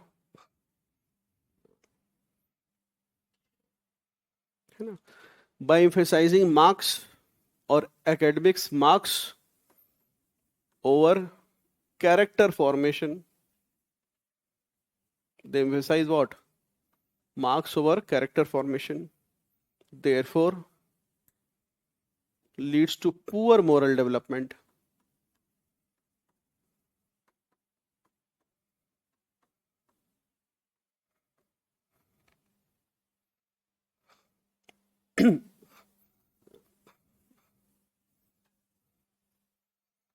All right, is this clear? You can give some suggestions. Just 3-4 suggestions. You won't get more than this. So peers at school, they exert immense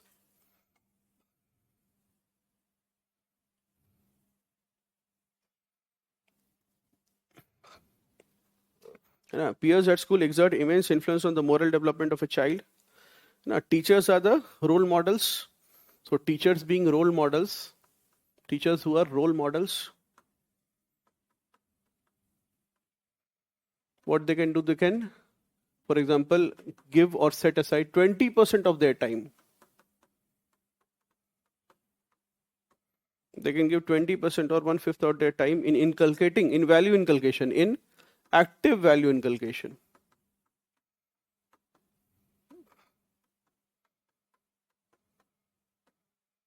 In active value inculcation. You can write about some approaches. how value inculcation can be done. Write down the first approach. You can use it anywhere. First is awareness approach.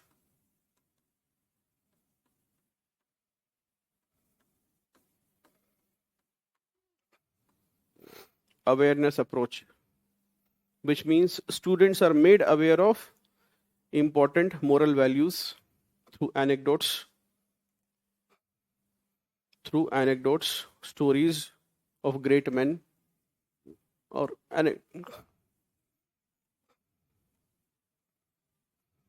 then inculcation approach. What is inculcation approach? Inculcation approach means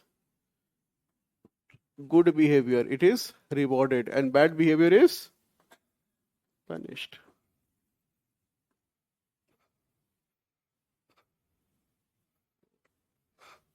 Moral reasoning.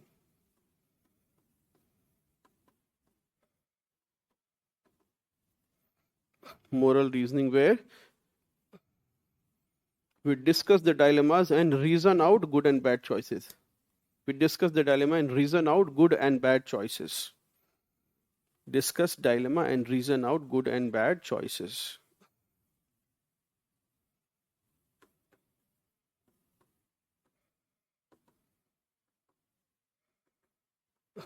Case analysis, where analyze cases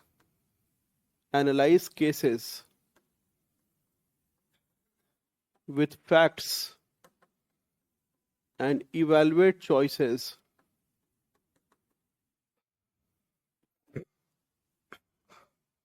And fifth, group activities.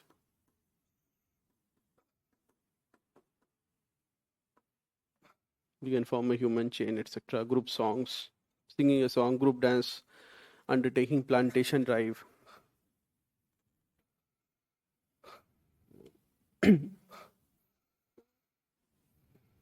So when we were working, I told you about this midday meal. Then the narrative that was happening was also at that time. So in 2013, there was something known as the CSR Act. What is the CSR Act? Corporate Social Responsibility Act. It is not a separate legislation. It is the Companies Amendment Act 2013, brought by the previous government, the UPA 2, but enacted by the NDA 1 government. So anyway, so that time the narrative was that wasting and stunting is happening. Apart from the midday meal failure, there is a second reason. That is, people are not washing hands after open defecation. So two aspects of this were there. One was that people not washing hands, and second is because people are defecating in the open. Swachh Bharat major component, ODF, open defecation, free villages. So now in the initial days, what happened is, so everybody was given a target, collectors were given a target that you need to have ODF villages and there will be special grants. Now think of it, in villages like Fulera, happiness would spread. 25,000 rupees you're going to get, and sometimes a much bigger sum is going to get if you are ODF free. Right? Everybody has seen Panchayat, the series. Dekh lena chahiye. That is how really the village is. Nothing more. It is not dramatized. It is exactly how these villages are, at least in the cow belt. Now the problem in the first phase, when the Swachh Bharat Abhiyan was implemented and people were told that don't defecate in the open. So a lot of young SDMs were there. What they did is they used to identify where there are people defecating. You go with a jeep policeman and a lathi and you lathi charge them, and people are running with buckets everywhere. This was the first phase. So all this was captured in newspapers and it was published in Delhi, that how the Prime Minister's vision of ODF is being implemented by the bureaucracy by beating people blue and back, why you are defecating in the open. And you will see so many videos, people are being beaten, balti liya hua hai pani ka, maar khaya ja raha hai, yahan se wahan, he is running from one field to another. So this was happening in the country. The decision was taken in Delhi that this beating and all will not happen. You have to bring attitude and behavioral change, which we'll study in the next topic. Now for that, in our village, so John Dresi had earlier worked in National Advisory Council along with so they were like the kitchen cabinet of the Prime Minister, and they were advising Prime Minister Manmohan Singh. So they had done some good work in this attitudinal change. So now, how does this open defecation lead to wasting and stunting? What is the logic? Yes, very good. So it said that human excreta is there and there are flies, and these flies will go and sit over food or water, contaminate the water, leading to diarrhea. And once the diarrhea happens, then whatever nutrition is there, it is gone from the body. Now this child is already poor, he's already having less nutrition. After that, he gets diarrhea, then he's done, and multiple times it will happen to him.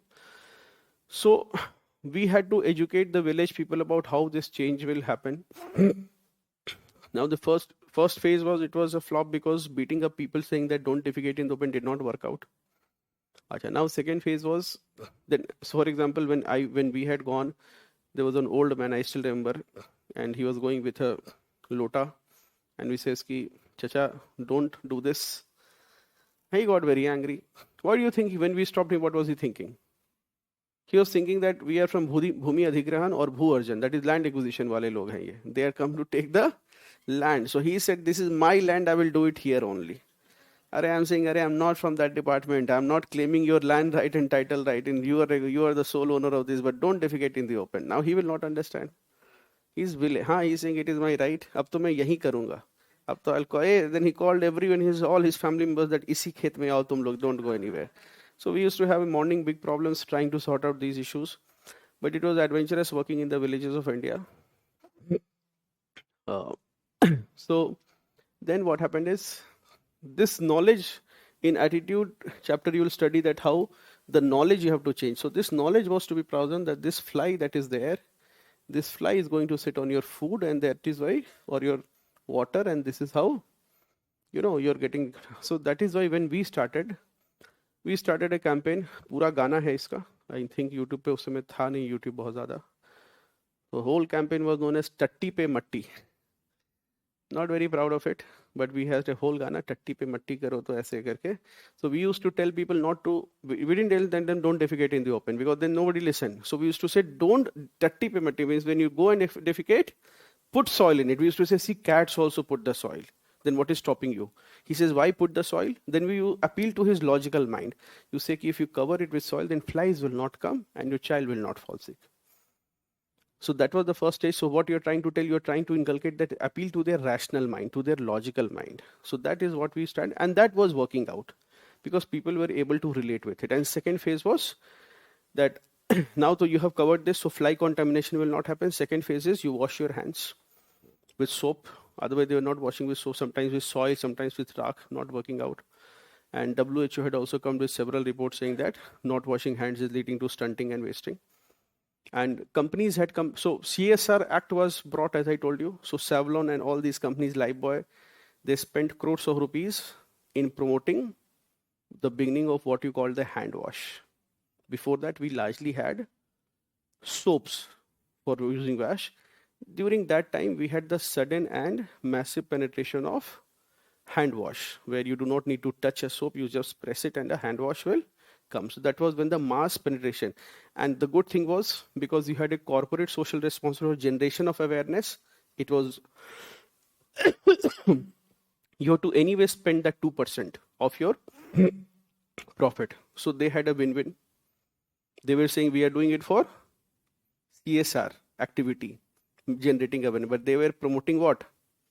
Yes, पीछे से रहता साबुन से हाथ धोएगा India, बढ़ेगा India, और नीचे में brought to you by Savlon. So, है ना, Savlon hand washes and everything, or Dettol and all these companies. All right. So this is with respect to. Let us take one more topic. You have a handout today. Let us take that handout once. एक handout हमको दे देंगे और एक coffee करवा दीजिएगा. Conscience as a, or conscience as a source of ethics. As a source of ethics. Don't give me yours, you will need it. Achha. You see some practice questions, this topic. I thought I'll give you a handout. Can you see the questions that are there in the handout? Yes, Asta Singh, online student, bolo. Is conscience a more reliable guide when compared to laws, rules, and regulation in context of ethical decision making? So first is, what are the things you have to study here? You have to study what is the meaning. You should study what is the function. We have to study What is the meaning of voice of conscience or conscience?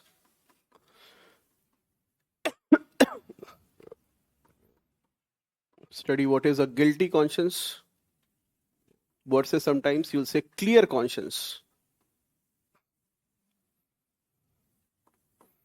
Then its role in decision making. What else? Limitations of conscience in decision making. Then we have to see reliability. Question has been asked.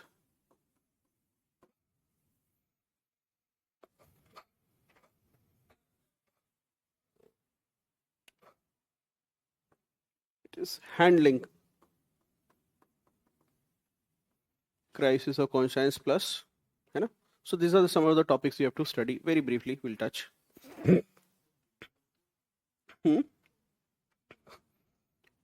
Guilty conscience, voice of conscience, guilty versus clear.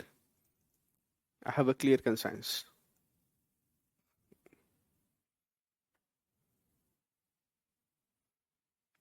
I have given you some quotations. I want you to tell me what it means. Online students will also interpret. In matters of conscience, the law of the majority has no place, Mahatma Gandhi. What does it mean? Yes, young lady. What does it mean? Probably. What? Anybody? What does it mean? Bolo. Yes, very good. Now this line, you have to interpret the meaning of this line. Where will you use it? It simply says, in matters of conscience, the law of majority has no place. This is said by Mahatma Gandhi. Can you tell me why he must have said it? Yes, during the freedom struggle, isn't it? So according to Gandhi, what is more important between law versus conscience? Conscience. He is saying that. And the context is freedom struggle. You have to understand, when the law of the majority, that is the legislative parliaments have also passed the law, but if it is your conscience, then this is what. Second is, never do anything against conscience, even if the state demands it. Who has said this? Albert Einstein. So it again pushes what? Conscience over state orders. Why I'm putting this? This is a part of your case studies toolkit. Whenever you are going to be the TT who will break the law and let the old lady travel, what will be justification? You'll say Mahatma Gandhi famously said, in such times we must remember the words of Mahatma Gandhi, that in matters of conscience, the law of majority has no place. Or you will say Albert Einstein said that never do anything against conscience even if the state demands it. Or there is another, that there is a higher court than courts of justice, and that is the court of conscience. It supersedes all other courts. Victor Hugo's quote is there, conscience is God present in man. Means conscience is the voice of God inside man. It is the voice of God. It is the moral voice that comes from inside. Conscience is a man's compass. All right. So these are some quotes you can use in your, if the question comes, where will you use it? Two places, either introduction or conclusion or for justification of argument.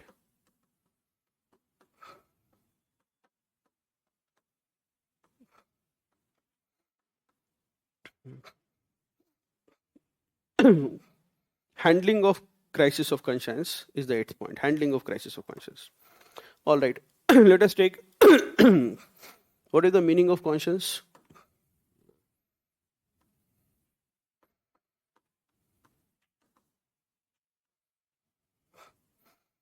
Tell me, what is the meaning of conscience? What do you broadly understand? Yes, very good. So we say that conscience basically is said to be the faculty of the mind.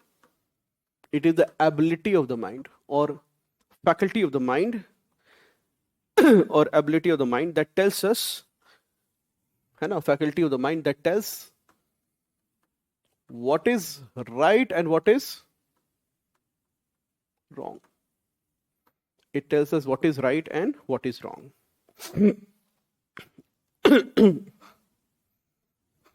Sometimes it is said that conscience is our self-awareness.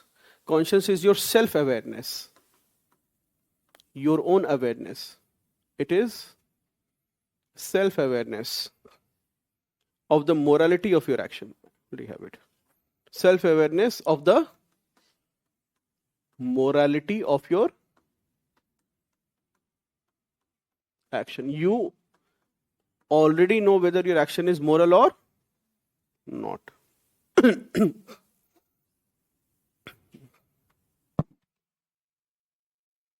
When do you have a guilty conscience? A guilty conscience happens when we fail to act as per our guilt. We have guilty conscience when we fail to act as per our inner conscience. As per our inner conscience. And when do we say to have clear conscience? Where we know that when we act as per our sense of morality.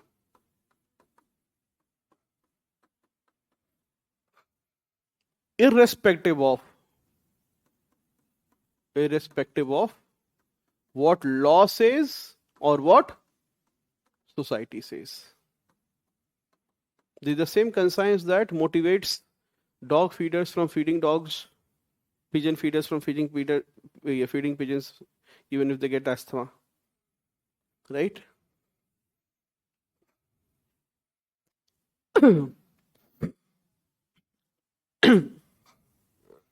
So therefore we see it is a powerful, conscience is a powerful regulator, powerful and final regulator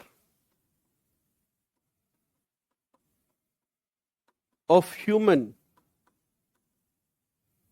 choice, and action. अंत में क्या करेगा?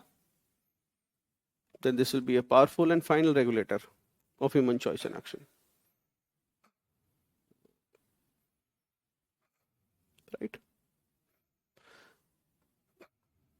And from this we get what? The voice of conscience. The voice of conscience.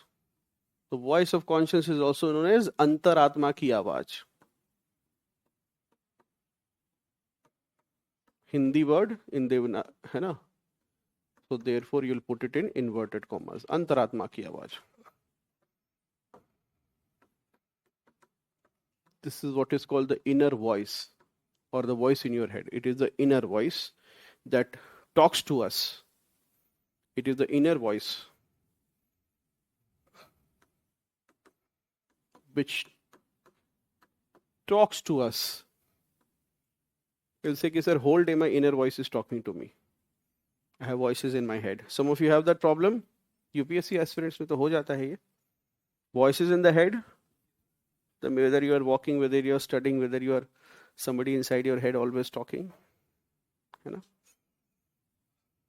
Right. So that is not your antaratma ki awaaz. Sorry to disappoint you.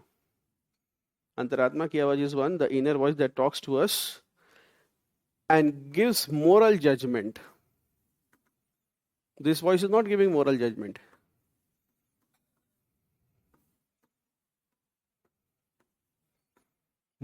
This gives moral judgment in 3 situations.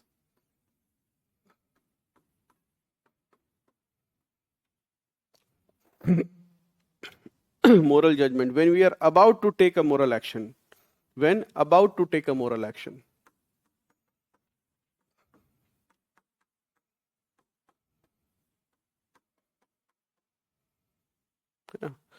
Or during a moral action. Or after an action has already been done.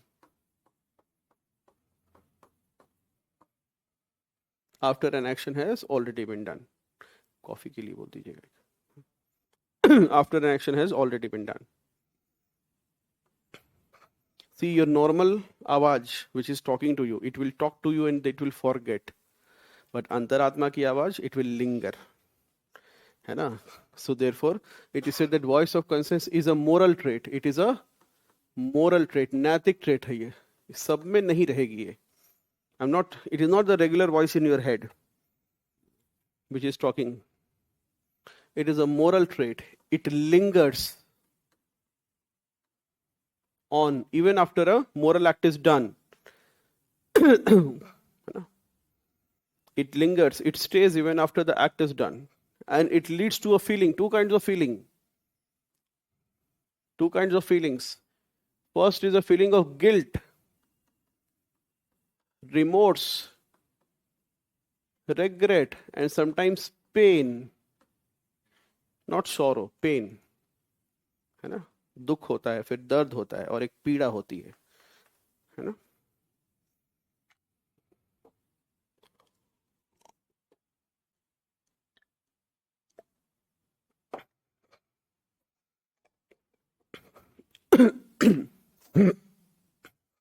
when you act against your voice of conscience, if you don't listen and you undertake, if you don't listen, then what will happen? And if you listen, then there will be a feeling of inner peace, satisfaction, and sometimes you'll also be filled with joy.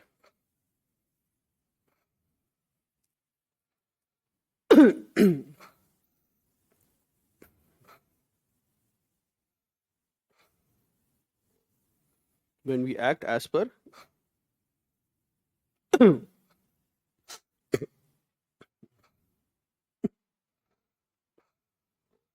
think of a situation, winter is coming, there will be so many puppies on the road, right? And now you'll be walking. You're rushing for your 7 a.m. SFG test. And you saw some puppies in the middle of the road. Your big concern is that some vehicle will come and just run over. Now you wanted to take a moral action, but you're also running late. And you're passed by, you've come far. Now what will conscience do? This voice in your head, yes, it will linger on. It will create a sense of repentment, a guilt, why you did not. And this will become such a big motivator that sometimes you will go back and put the puppies on the side of the road. First, you will have a sense of relief that the puppies are still alive, nobody has hit them. Second, you will take the action of putting them on the side of the road. And now you will walk back. Now there will be a smile on your face. You may have, depending on how, you may have inner peace, true satisfaction, and sometimes joy. You will be dancing with joy while you're walking. You will be jumping a little because just to achieve something which just made you a moral being, which helped you define and your idea of what is called a good life. You felt you were a good human being. Isn't it? So this is the feeling, this is the voice of the conscience. Now, how does conscience help in decision making? If you see role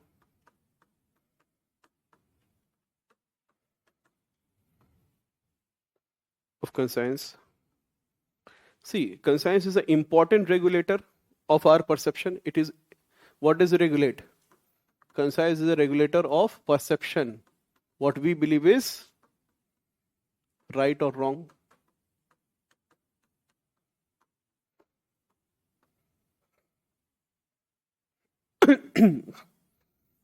What you believe is right and wrong. It is, if you see, role of conscience in decision making, it is the final arbitrator. Final arbitrator of morality for the individual. For the individual. Final arbitrator of morality for the individual. Is this clear? Final arbitrator, ant mein.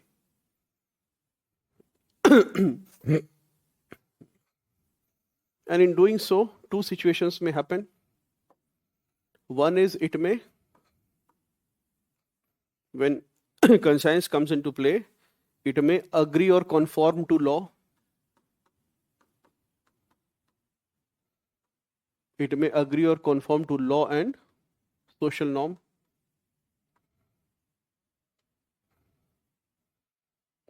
Or it may conflict with law. This is what we mean. Law means the law of the majority. What everybody thinks, what is the social norm. If your actions, or if your voice, if your actions or your conscience is aligning with it, you know, take the case of Kannan Gopinath as an IAS officer. He felt that Article 370 was that was the matter? Yes, repeal of Article 370 was mischievous. It was not justice to some people.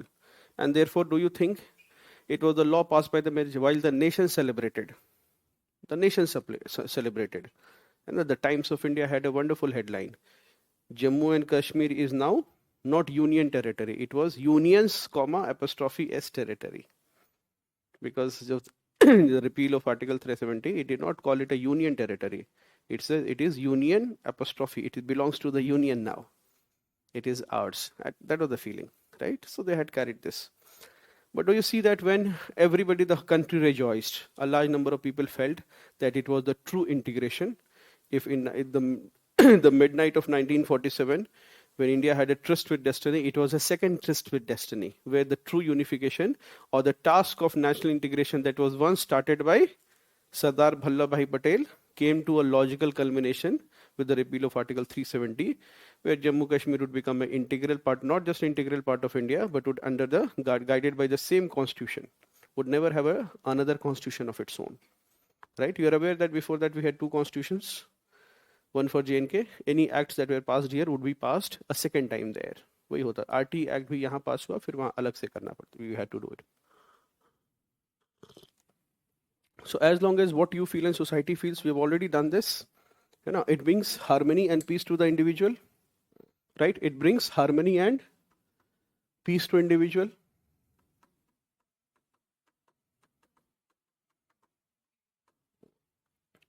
Harmony and peace to the individual and society. It is easy for the individual to follow law. Easy for the individual to follow law. And easy for the state or civil service to implement the law. It is easy for the state and civil service to implement the law. Isn't it? It ensures both, it ensures this conformity, ensures both legitimacy of the law, ensures what? Legitimacy of the law and enforceability of the law. Ensures legitimacy of the law and enforceability.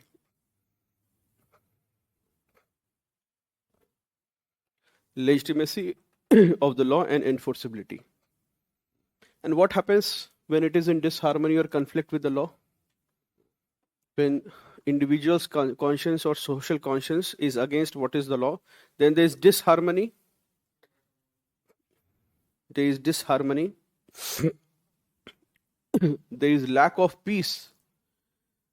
Lack of peace in the individual and society.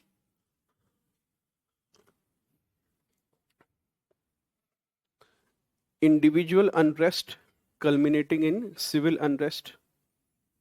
Individual unrest culminating in civil unrest.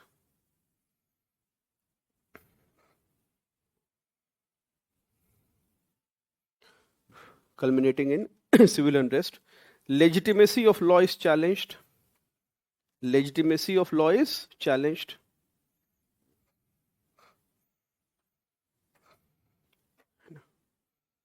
Enforcement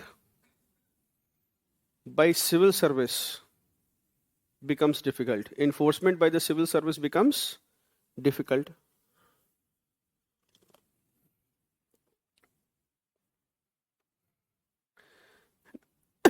May lead to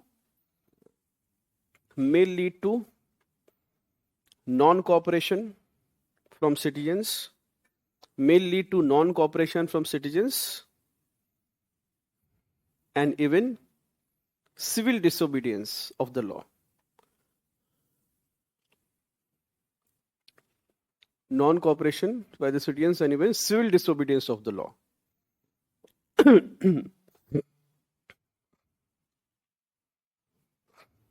See, this becomes very important.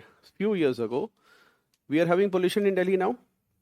You know, it's a downhill journey from here. It is better, but the first time it happened, it had, the whole place had become dark.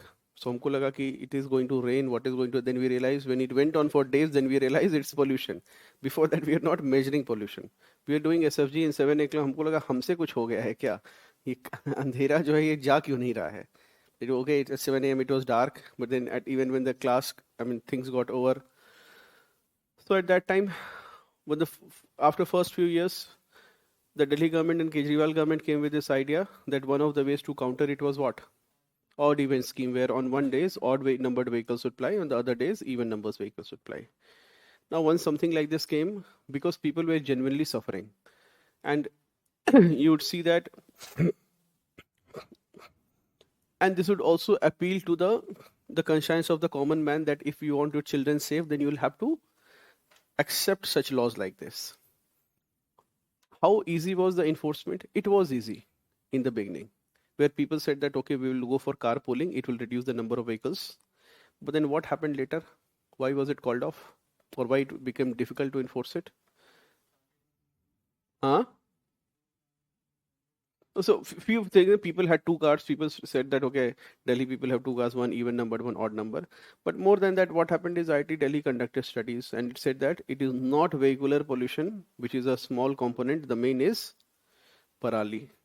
So it was said that at least let us do our bit. The minute something like this happens, will people listen to even odd? वो कहेंगे उधर करो.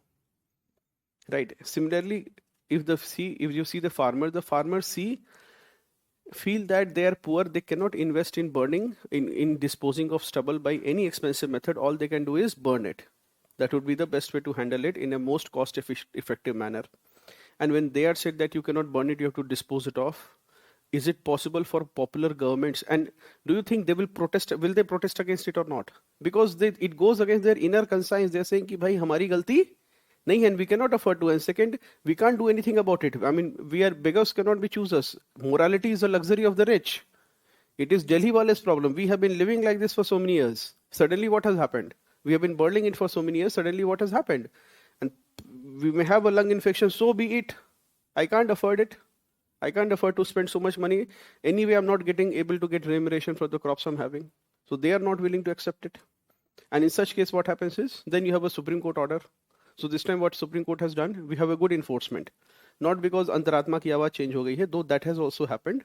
Successive news coverage of the issue that while, and appeals from the governments that from the government as well as leaders that the farmers should not burn parali, that has had a role.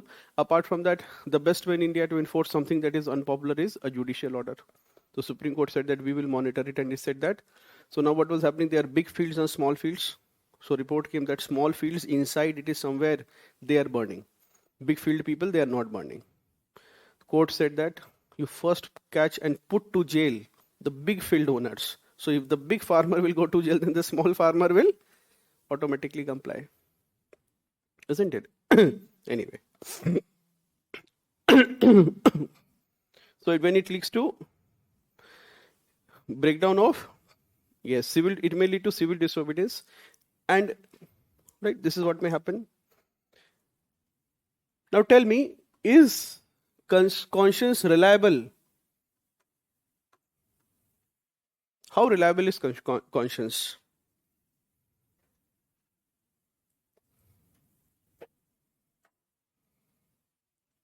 Yes, the first question itself, is conscience a more reliable guide when compared to law, rules, and regulation in the context of ethical decision making?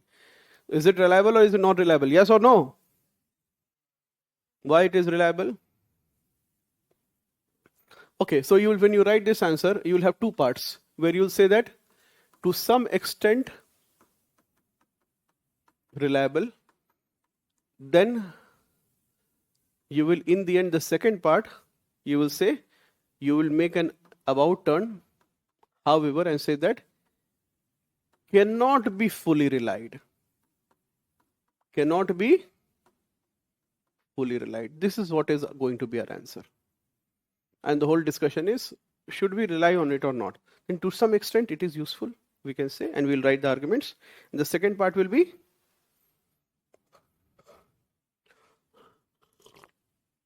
it is limited reliability is there.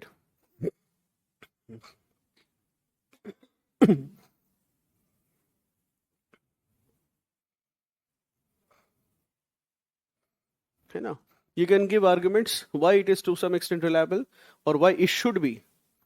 It is not just it is to some extent reliable, but also necessary to act as per conscience. Not, in fact, the first argument will come from its necessity argument. It is reliable will come from what it is called the The argument of necessity. What is the argument of necessity? It says that, what does it say? It says that conscience is important or necessary as a source of ethics. Why? Because individual plus societal conscience have been responsible for major revolutions. Name some revolutions. The French Revolution, the American Revolution, and India's own freedom struggle. The individual conscience of Gandhi and the collective conscience of the Indian society. It was not about British rule. It was fighting against colonialism and imperialism anywhere and everywhere. India did not struggle for her freedom alone. In the Indian freedom struggle were sown the seeds of opposition for imperialism and colonialism anywhere and everywhere.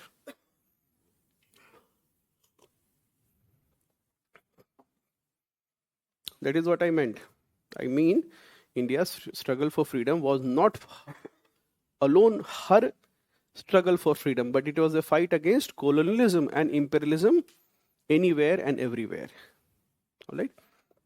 Major revolutions have been possible, so it is necessary to rely on conscience. It is necessary for social reforms. It is necessary for social reforms, all social reforms. Can you name some? Right from the pre-independence phase? Yes. Sati, child marriages. And in post-independence phase, you have Domestic Violence Act. Yes. Prevention of Sexual Harassment at Workplace Act. You have acts such as Maintenance of Senior Citizens.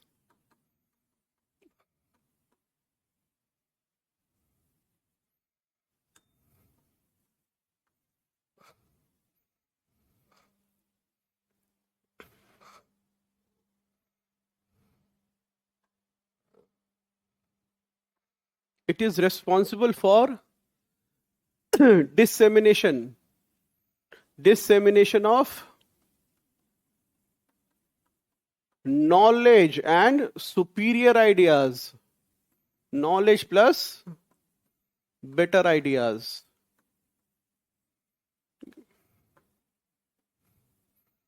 For example, food labeling. What is the name? Food farmer, right?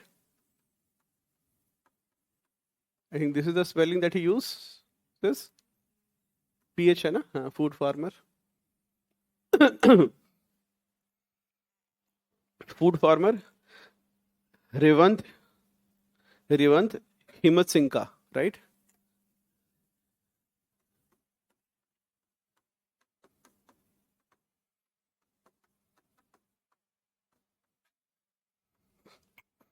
What happened? Revant Himmat Singh ka.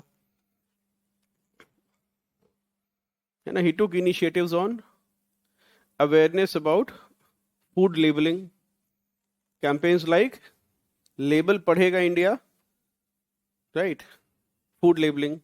He called for ethical labeling, which means if anything is hanky-panky in your labeling, put it in the front.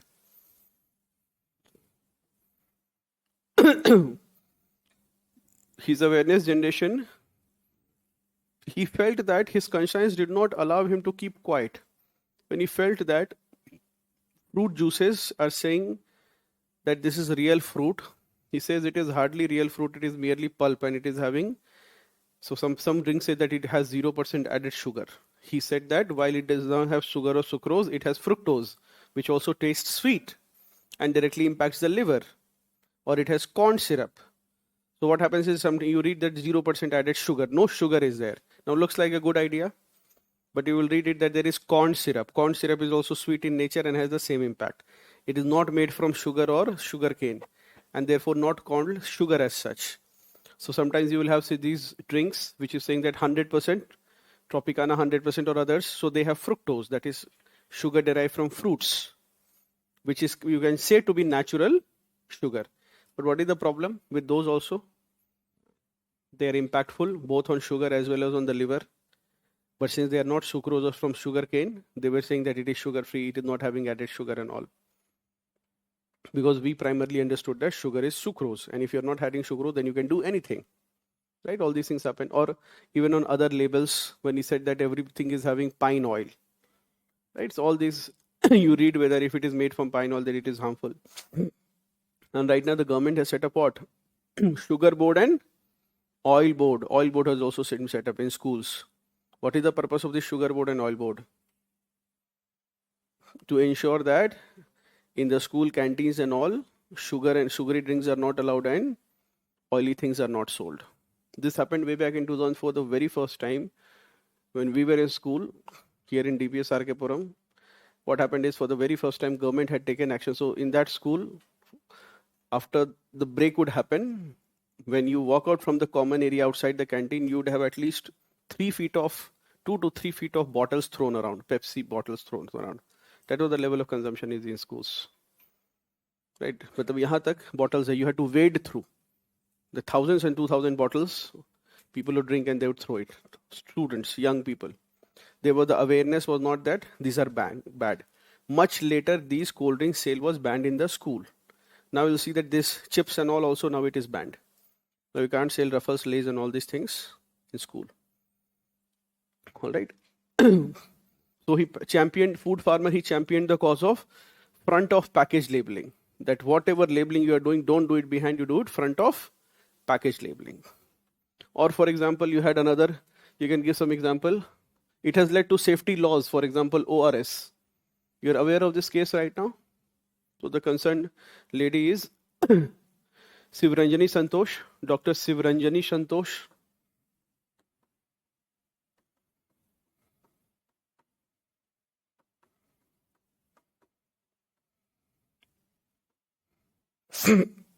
Now what happened? She's a pediatrician. So what happened is, see, when children, they have dehydration or they have diarrhea, then what do we recommend to them? ORS. What is the full form of ORS, young lady? Oral rehydration solution or osmoregulatory solution. Okay. So what does this do is it simply has necessary salts. Now because of it, what happened is ORS is something that is WHO has recommended it. World Health Organization recommends an ORS that this should be given to anybody who's having a diarrhea so that necessary vitamins, necessary salts are there. If these salts are not there, then it will paralyze the nervous system, and that is how problem happens.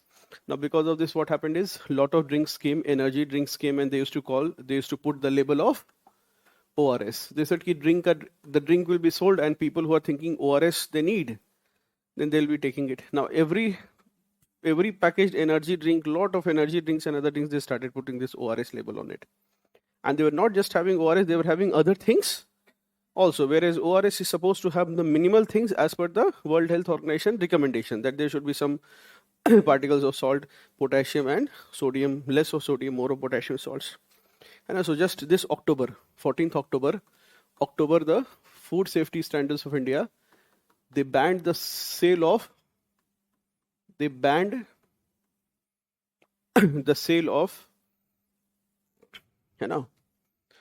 or the labeling of ORS on non-medical drinks. They banned labeling of ORS on non-medical. It has to be a medical drink.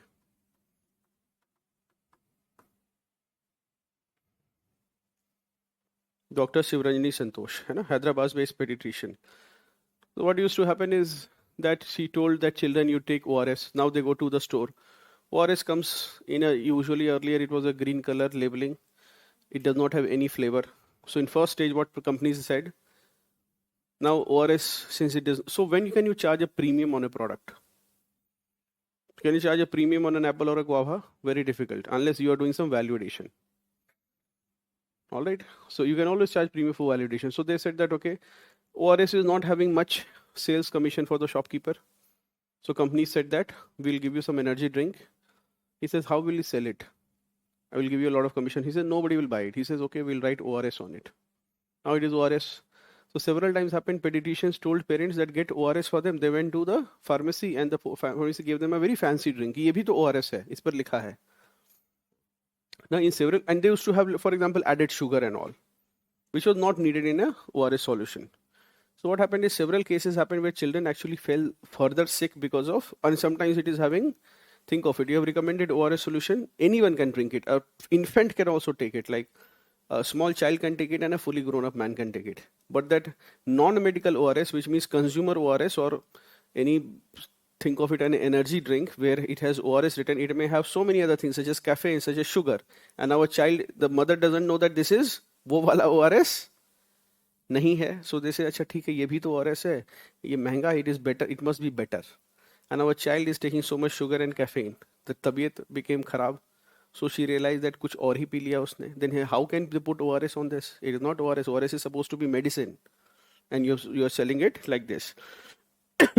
So it took 8 years. She petitioned in the government, and 14th October, the Food Safety Standards of India said that banned the use of ORS labeling on non-medical usage. He says you cannot have something like this. What is the latest development? Delhi High Court, I think. Delhi High Court has put a stay on this order because some company said that we have crores of stock. What will we do? Let us sell this batch, then will not make any further. Anyway, but that's a different story. So it is necessary to have, it is decently reliable to have conscience as a source of ethics. To some extent reliable, but can it be fully relied? Yes or no? No, it has limited reliability. Why? It has its own challenges. If you rely on conscience instead of laws, rules, and ethics, then what happens? Conscience may be subjective.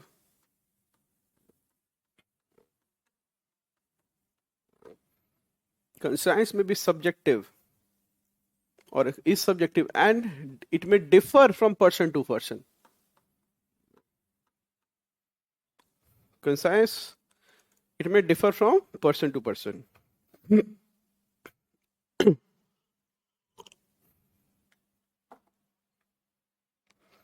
Is this clear? Why everyone's conscience may hit at a different time? Sometimes you watch a video. A woman is beating up, holding a man, and she's beating for whatever reason. Everybody is quiet. Nobody is asking the woman why she's beating the man. After some time, the man hits back. Immediately 5 people come and hold it. How did he hit a woman? Now you see, and when you read what social media's opinion on it, a lot of people will believe that it was wrong for the woman to hit the man. And that was the point where a lot of people's conscience may not hit them. But when the man hit back the woman, a lot of people's conscience. So what may happen is, everybody's conscience may give different answers, which is the reason why some people who do honor killings, they feel it is what is to be done. Otherwise, either I commit suicide or I kill the honor of the family because she has run away with somebody of another caste. So they will do honor killing because it becomes impossible to live with that guilty conscience that how could you let your daughter get married to in another interfaith caste or intercaste marriage or interfaith marriage. So it's weighing so heavily on them that either they will kill themselves or they will kill the daughter and the man she has run away with. So doesn't conscience become subjective and it may differ from person to person? So therefore there will be a problem because of this. It may differ from person to person and it may be, because it may differ, what may happen? It may differ from person to person, therefore what will happen? It makes the world less reliable if everyone acted as per conscience and not law. Very important. Will traffic signals work if people acted as per conscience and not law? You can give the example traffic signals because everybody will have a reason strong enough for his conscience to tell him to jump the red light. Traffic signals will not work.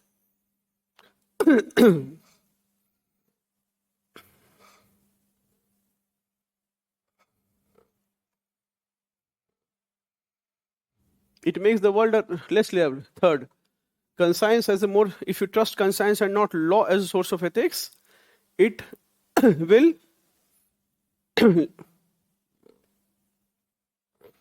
it will justify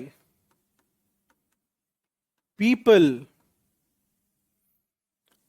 failing in their duty. It will justify people failing in their duties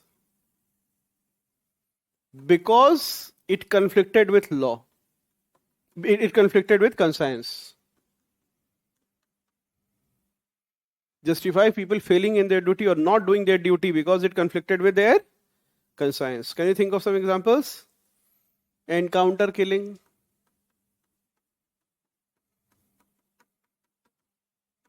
Encounter killing of criminals, rapists.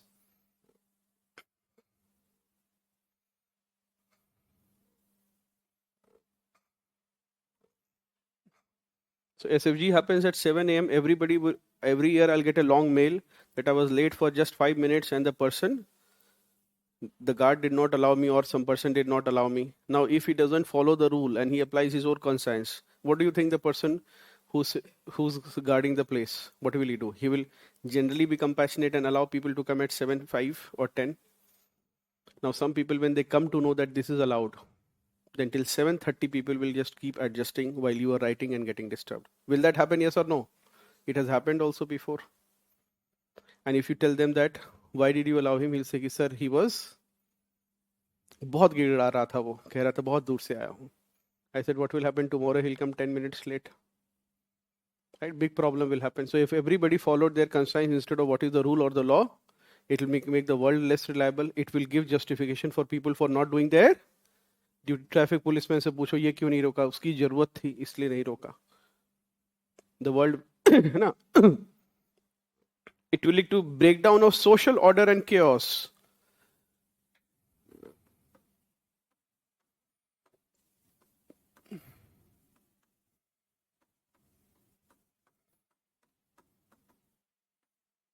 May lead to breakdown of social order. This will lead to what? Chaos and anarchy. The army refuses to follow government orders, says that now we will go as per our conscience, and next release will be politicians are corrupt. There is need to overthrow them and bring good governance.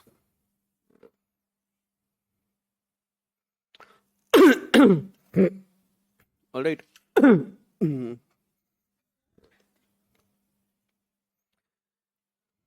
It is not reliable. Another reason, it is not reliable or limited because conscience itself may be conditioned by upbringing, one's upbringing, family values.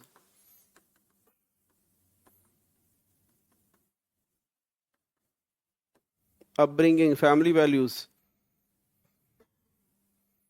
etc. Family values, cultural values. And it may conscience will what? Justify. So therefore it will have a, for example, it will justify caste-based discriminations. It will justify what? End up, for example, justify caste-based discriminations.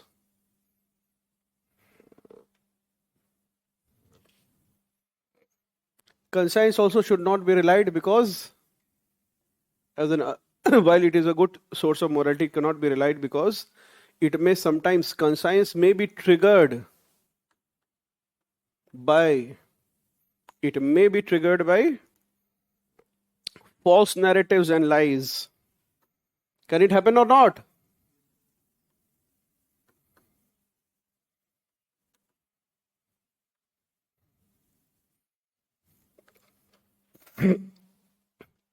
False narratives and lies. It may happen. This is really often responsible for religious rights.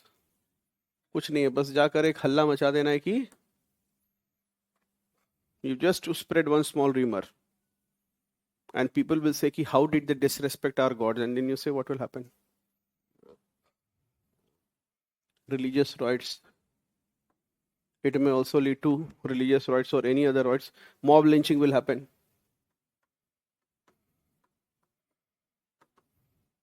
Between 2014 to 2018, WhatsApp-based so many mob lynchings happen. The person says, in the end, you convince him, we could not live. We came to know that child lifters are here. Then I felt that I have caught him. I should not let him live. Otherwise, I would not have a good night's sleep. So the people in the mob ended up killing such child lifters. बाद में पता चला विप्रो के engineer थे. A big challenge. So this all happened. Then what is the way ahead? Should you act as per conscience or for this? We have already done this in law versus ethics. What have we done? We have said that there has to be classification for civil servants and for ordinary citizen. Tell me, I'll not repeat it. I want the class to remember. When your conscience confronts with ethics, or who should you listen to? Tell me, civil servants, what should they do? Yes, they should listen to law. That is the correct answer, but that's not. Why should they listen to law?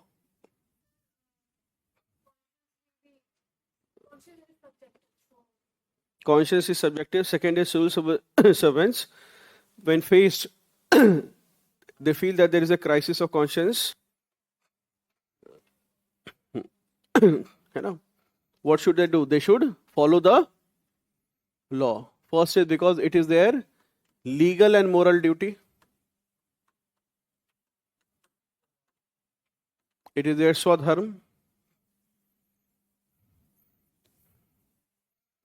They should never break the law. Why? It is given in your case studies, handout, toolkit. Dharmo rakshati rakshata. Those who the law shall protect those who uphold the law. If it becomes unbearable to follow the law and the burden of conscience is very heavy on the civil servant, what should he do?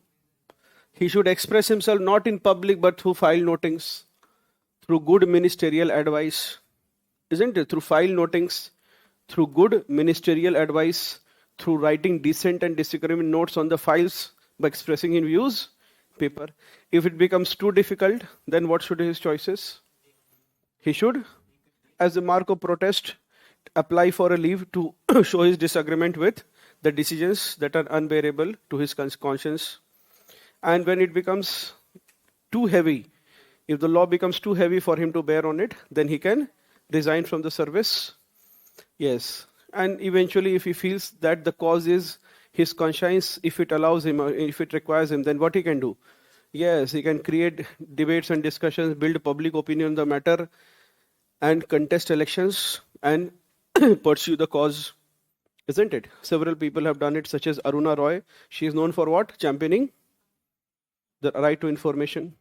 Isn't it? So this is, and for ordinary citizens, conscience versus law, what should be done?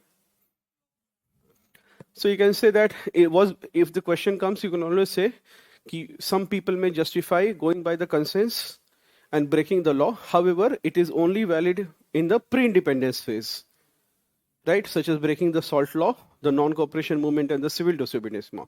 This was because an alien power was ruling, which was exploitative, and the rules law did not represent the popular will of the people.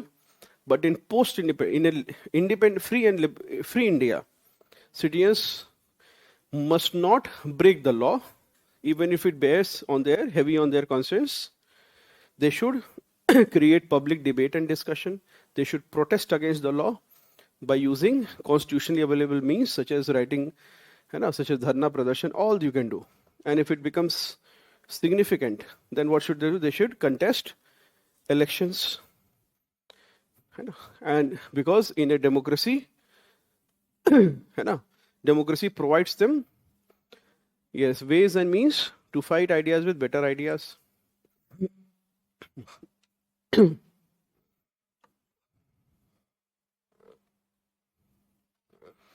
Yes.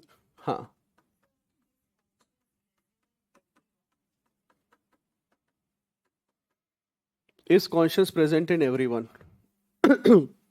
So there are two views regarding it. As I have told you in in philosophy, there are simply views.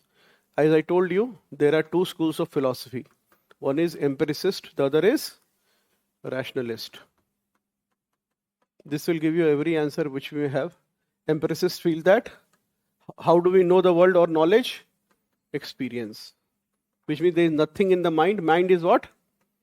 Yes, very good. Tabula rasa. सबने कहानी सुनी थी उस दिन. So empiricist says that,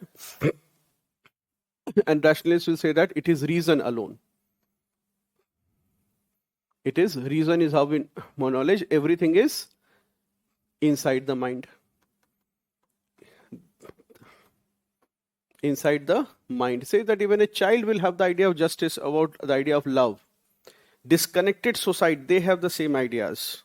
Disconnected, if civilizations have interacted with each other, you may say that ideas may have flown from one civilization to another. But disconnected society, they also share the same ideas. So is conscience there in everyone? Then what happens is, so these people, so some people when they argue that there are very criminal elements who do not have the idea of justice, who do not have a conscience in them, then what will these rationalists say? They will say that it is there, but they are not aware of it. Now, I'll come to your question. This is one view. There are several, 2-3 more views are there. Why do sometimes you see some people not having a conscience? Okay, so we'll just do this crisis of conscience, and in public, crisis of conscience. What happens? What is a crisis of conscience? Crisis of conscience, situation of conflict. It is a situation of, yes.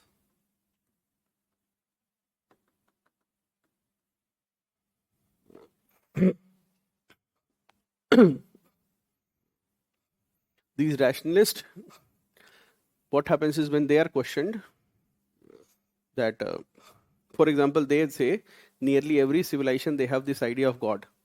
Then how did this idea come from? It means that it is inside the mind from before. Disconnected societies, whether somebody is in Andaman, Nicobar, never come to the mainland. There also they will have some God form. So they say that this idea is already inside the mind. And say, what about madmen? They say it is in their mind, but they don't know about this idea. What about atheist? He says it is there, but he does not know it. Huh? He is not following them, or he does not know them. So we'll see crisis of conscience. Here, situation of conflict between deep-seated. Conflict between what? Deep-seated. Personal conviction. कि ये सही है, this is सही, this is deep-seated personal conviction.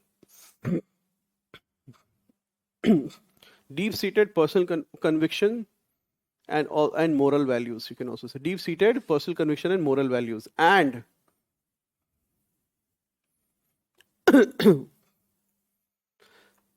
and this conflict between this and temptation. There is temptation to go against them.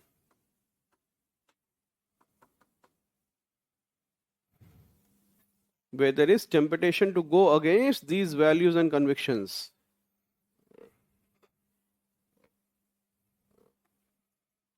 Temptations to go against these deep-seated personal convictions and moral value. Why do this temptation exist? In public service, there will be 5 avenues or situations where this crisis will happen.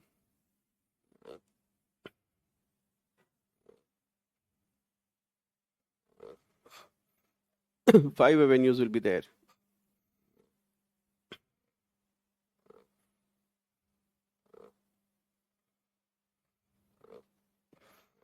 First avenue will be because it is of the demand of official duty. Demand of official duty. In public life, this conflict, how it will manifest? Demand of official duty. Official duty says that you do this, it is not against your conscience. Such as, for example, removing, you can say, for example, just removing, illegal homes encroached by homeless people. Removing the temporary illegal homes by homeless people. Or, for example, official duty of government orders to remove stray dogs from street, and you are a dog lover. of government orders to remove stray dogs from streets, and you are a dog lover. You are the, for example, son of a farmer, now a policeman, and now lathi charge on farmers. Right? Lathi charge on farmers or protesters fighting for what you feel is a just cause. Then your convictions, isn't it? Lathi charge on farmers or protesters. Lathi charge on farmers or protesters who are fighting for what you feel is a just cause. What is conflict? You have an official duty, and what is it conflicting with? Yes.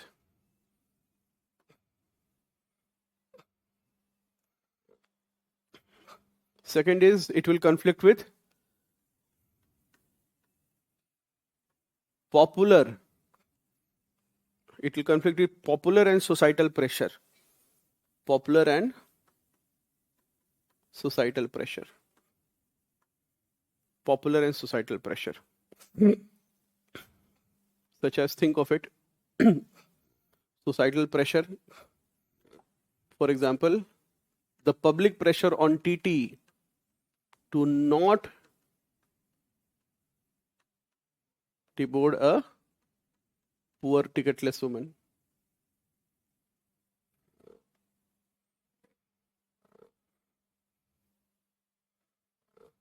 Or for example, village pressure. You may, yes, very good. For example, village pressure. The whole village is village pressure to not prosecute stubble burning farmer.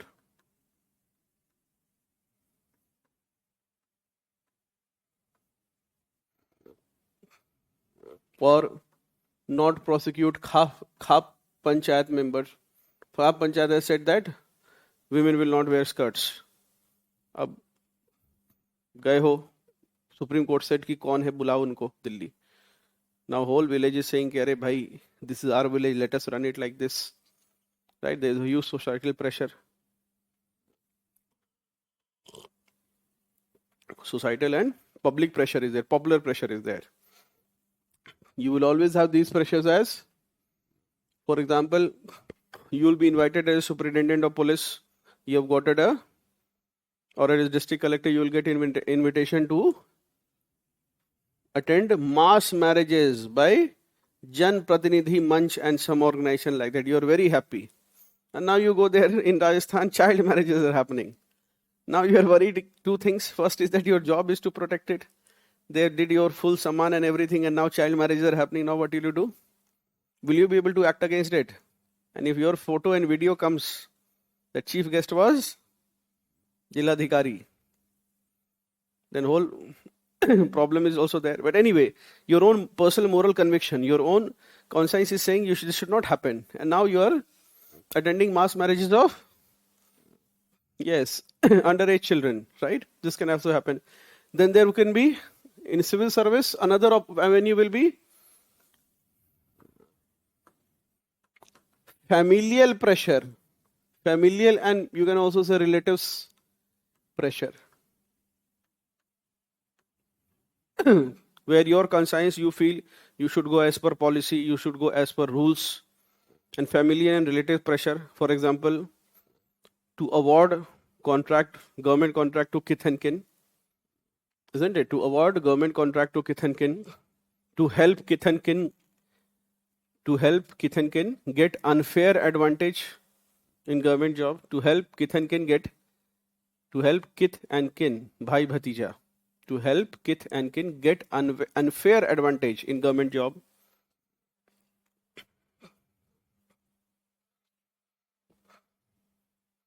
Another conflict will happen when there will be the question of private use of government vehicles and facilities by family. Private use of government vehicles / facilities by family, especially लाल बत्ती वाली. अब तो खत्म है ये सब.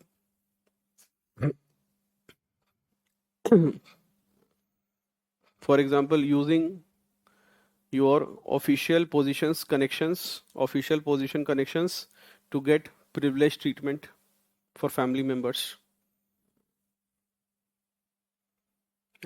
ये IITS वाले बच्चे, इनके भी दोस्त सब कहते हैं my father is going in the train, तो IITS वालों को phone, they call their friends, पापा मम्मी जा रहे हैं, they should know that I am doing well in life, so you please tell the staff that cater them very well. You see them, दो चार बार some VIP treatment will be given, right?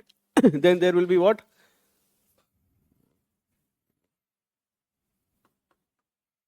It will be the demand of superior authority. I have made a distinction here. It is not the demand of it is the demand of superior authority. It is not your stated responsibility. Simply a superior authority has made a demand.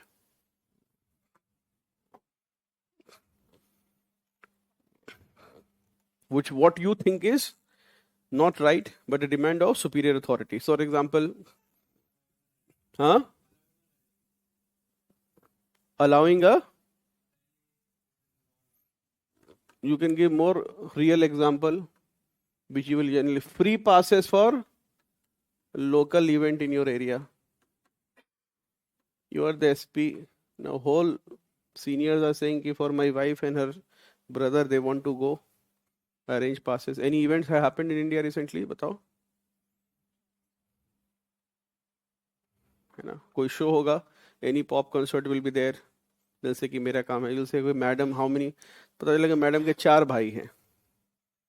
हाँ, IPL tickets, all these things will be happen. Tickets for local events, concert, VIP darshan arrangement for their kith and kin.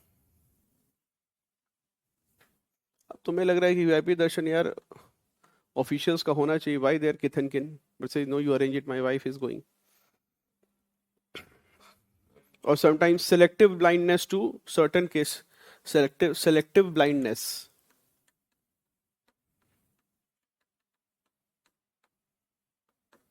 To certain cases you are investigating. कि इन cases को light जाना है अभी.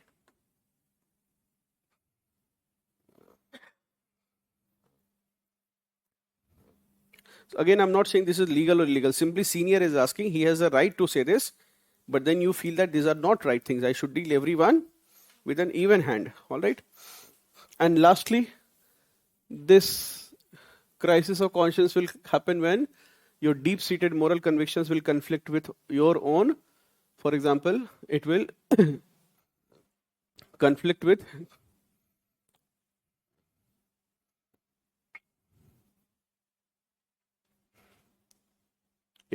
deep-seated moral convictions, they'll conflict with your own self-interest.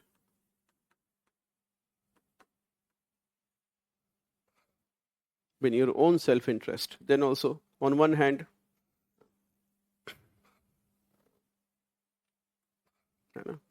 for example, approving a development project which will lead to your own house demolition. For example, approving a development project where your own house will be demolished.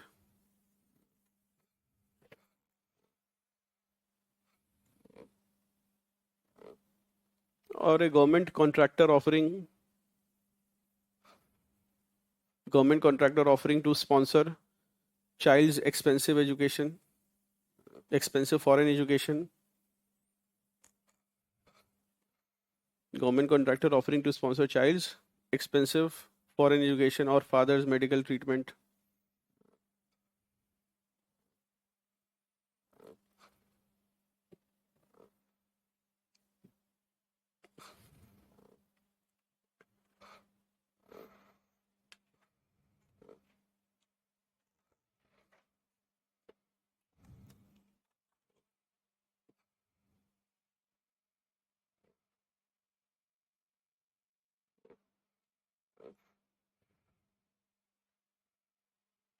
Isn't it? Then how will you handle this crisis of conscience? How will you handle?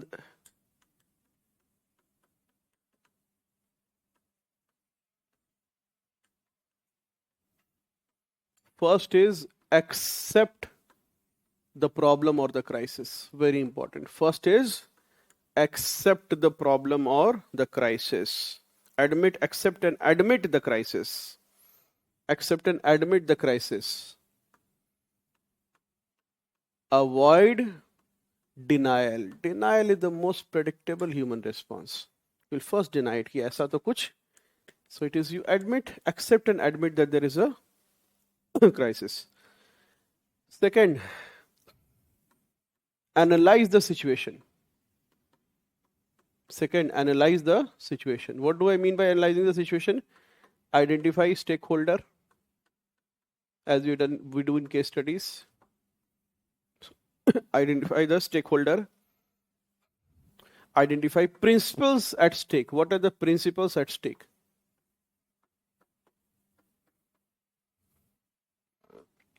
Principles at stake. And third, or you can say two things, stakeholders and principles at stake. And third, identify your core values. When I say core values, which means things that you do not negotiate on. कि जीवन में सारे काम कर लूंगा, ये काम नहीं करूंगा. Identify your core values. That, have you done this ever in life? Have you done this, yes or no? Anyone, any situation you would want to tell, share? Anyone, any situation where your parents may have asked you to do something and you did not feel like doing it, because then you identify ki you told your mother or father that, Papa, everything I'll do, this I will not do because this I cannot do. Anything you have done? Yes, young lady? Anyone? Yes?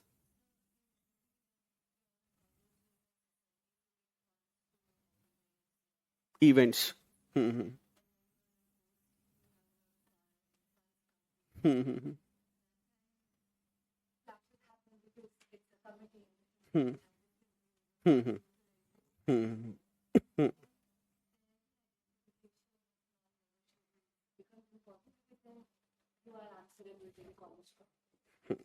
Very good. You're not just answerable to the college committee. At the end of the year, you are answerable to whom? Yourself.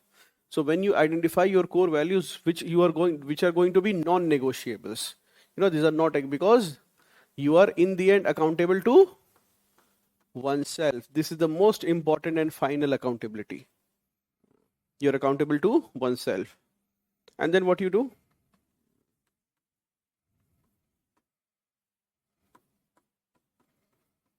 Solve the problem statement.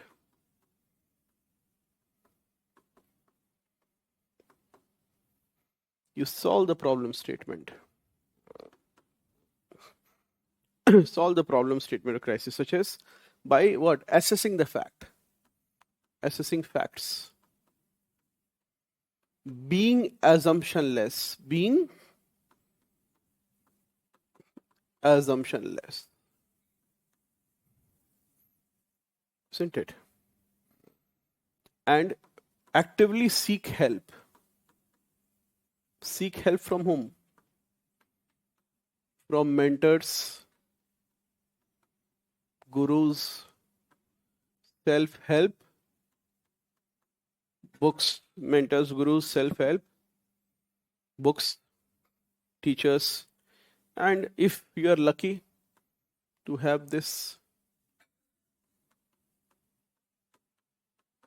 what have I written? Everyone in the class, what have I written? Once more. Difficult to get, but हैं किसी के, कुछ लोगों के हैं wise friends. The class thinks they themselves think that they are the wise friends. है ना कि सर हम यहीं बैठे हैं, हम ही दोस्ती में हम ही wise हैं, बाकी हमसे 2-4 नंबर कम ही है. Okay, right? And then the fifth stage is take a decision or course of action. Take a decision or identify a course of action. And when you do that, implement fully. आधा अधूरा नहीं.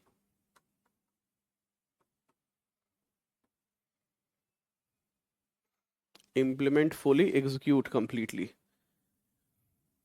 And own responsibility, ये नहीं कि committee ने कहा तो मैंने कर दिया, बोला कि this is our position.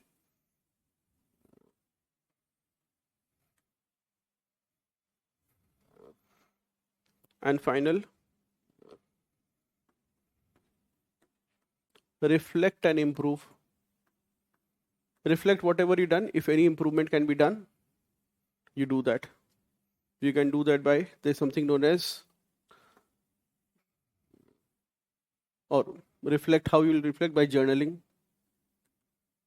and recording your immediate feelings also. There's also, you can use this term, conscious journaling. How you felt, how did your moral compass feel?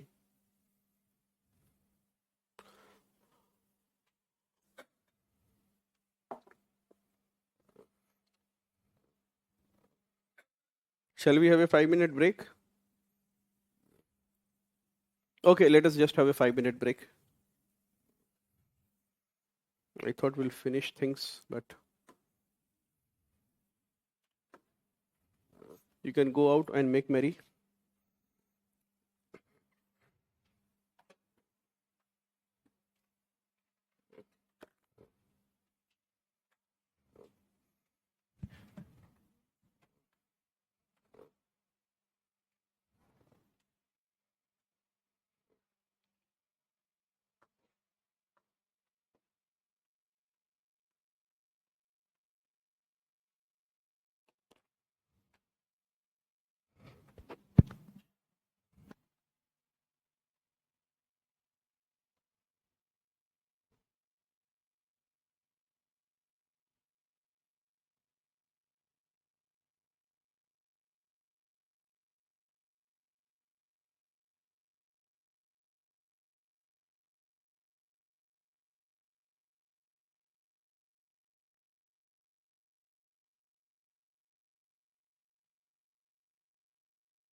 Yes. Now, sometimes what may happen is, so there was an interesting case where the Times of India had reported about a man who was a serial child molester. All right, Times of India had reported about a man who was arrested, and he was a serial child molester. When they asked him that when you did one crime after another, did you feel any remorse? Did you feel any guilt? Did you feel any regret being a serial offender? His interrogator asked him that when you did such crimes, did your not conscience stop you from doing wrong? Did you not hear a voice from your inside which told you what you are doing is wrong? And he said that he heard no such voice. What could be the problem? Yes, very good. Sometimes what happens is when we undertake actions that go against our own moral fabric, that go against our moral compass, it may happen that our conscience speaks to us. It talks to us as a voice that addresses to us personally, but we may not be able to hear it. This may happen on several cases. One is when there is permanent impairment of moral values, when there is a permanent impairment to moral values. And second, when our ethical competence is not there to heed to this voice of conscience. I repeat, sometimes we do not hear the voice of conscience when A, there is a permanent impairment of moral values, or B, we have not developed ethical competence to heed to our voice of conscience, to listen to our voice of conscience. It is the same logic when a traffic policeman, when he takes his 100th bribe. So traffic policeman, for example, instead of fining you 5,000 or 10,000 rupees because you have broken the traffic rule, in the first instance, why does he fine you? Why does he leave you by taking 500 instead of fining you 5,000 or 10,000? What is his logic? That's not the time he's thinking for silver. That time he's thinking that I did it for whose good? For your good, because the penalty is 5,000 and instead as a student you only paid 500. But when he does it for the 10th time, that's over. Then he will even be willing to take a bribe of 3,000 rupees. And one day he will take as much bribe, he will take the fine and not deposit in the government coffer. But slowly it will first begin with a slippery slope, which means he will take one step and that will lead to a successive steps leading to a undesirable. And the first bribe that he took was not for his good. The first bribe that he took was for your good. The first bribe that he took was for your good. All right. So sometimes we do not heed or hear the voice of conscience, A, because there is a permanent impairment of moral values, that the moral values are khatam hai bilkul. It may be in your lives also some values which must be very close to your parents, which must come as a very huge surprise. You may be indulging in some activities which will be a shock to your parents. Right? It's not, and they may see it as a question of morality. You may see it as an amoral issue. It could be anything such as smoking. Young people, when they smoke, they see it as an amoral question. It has nothing to do with morality, or maybe alcoholism. Yeah? But if the parents come to know, then it's a big deal. And when your parents will catch you and they say, we had brought you up, did you not ever feel guilty about it? So this may happen because of, in this response, I'll not say impairment of moral values, but maybe impairment of values that you were taught. And second is you're not prepared to listen to those voices, right? So how can one prepare to heed? How can you prepare to listen to this voice of conscience, or to heed to conscience? The first is self-awareness. You must have good self-awareness, or you should know thyself. The first step is you should know what are your core values. You should know what is know thyself. You can do that. Second is practice mindfulness. Extremely important. What is mindfulness? We hear this term so much. What is mindfulness?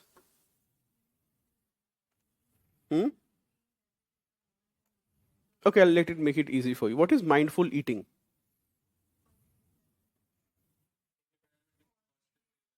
Yes, it means proactively planning your meals, consciously evaluating it.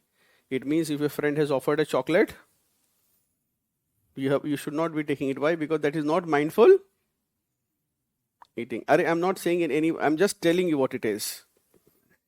Right? So that is what. So now this becomes a lot more easy. It means that every decision that you take, so you have to practice mindfulness. right? That is conscious living. Why is it such a big deal right now? Because you are living in a time of plenty. Because you are living in a time of plenty where there you know. So therefore, everything is available to you. Everything is available to you. So you have to have conscious living. You have to make proactive choices. Because everything is all around you. Spending 2 hours entertaining yourself on your phone and watching reels available to you. Don't need to go to watch a Shah Rukh Khan film. 10 actors like Shah Rukh Khan are making reels. 10 actresses are making reels. Right? You just watch them. No need to go to a movie hall. It's just you open your phone and start swiping. You'll get. Right? Apart from that, how can we studying moral philosophy and moral thinkers? Studying moral philosophy and moral thinkers. This they are already making you do in UPSC. Studying moral philosophy and moral thinkers. Then next, creating time and space. Creating time and space for self-reflection. Creating time and space for self-reflection.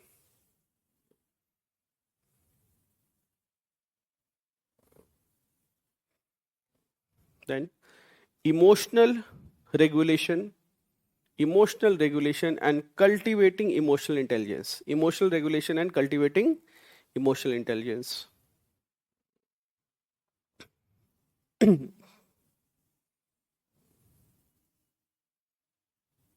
Then seeking guidance from mentors and teachers.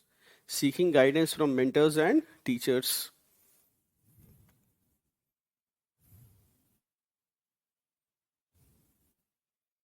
Exposing oneself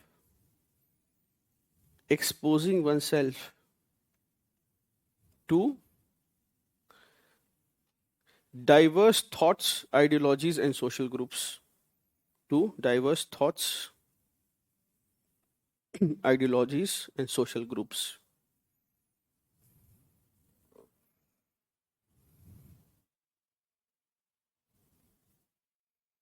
And your time, you'll also have one more thing you can write. Practicing digital detox. किया है किसी ने हाल में अभी? बोला sir app install कर लिया उसके लिए भी, है ना? Practicing digital detox once in a while.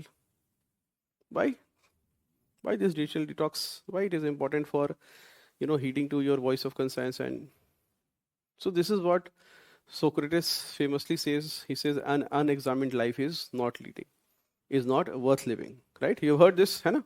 And so according to Socrates, he says that a man, he's born, he's busy with his mundane life. He goes to work, he comes back home, he eats, sleeps, repeat, and just works. This is what he does. He never has time for self-reflection. And in modern times, what is happening is you will see that people, they are doing things and they are not conscious about it. They are continuously on their mobile phones, they are swiping, scrolling, and whatnot. They are never making conscious choices. They are completely enslaved to the machine and the algorithm. What they are doing is completely determined. What their thought processes, how their day will be determined by how addictive is the algorithm. In such cases, if you really want to live your life consciously, then you will have to practice in a while what? Digital detox, where you are away from a machine. Otherwise, you will not be able to heed to your voice of conscience. You will keep yourself busy. You will often this when people are committing these days, you'll see people when they have to do anything boring, you will see that more and more. I'm seeing an advertisement for steam, steam inhaler or something. So I was seeing that what was this USP, that you can put it on your nose while you can scroll on your mobile phone. And I know that the product will work, because then it is not hindering, because you want to live what? Do you want to live mindfully or mindlessly? Most people want to live mindlessly. And which is why you have to practice mindfulness. Everything has to be a conscious choice. All right. Now let us take some values. Let us take some values. We are doing with values. What are some good values we have to study? First value, good life. Tell me, young boys and girls. Yes. Young man at the back, what does good life mean to you? What does good life mean to you? It can be anything. Studying hard can be good life for you. बोलो नहीं sir ऐसा नहीं है. Huh?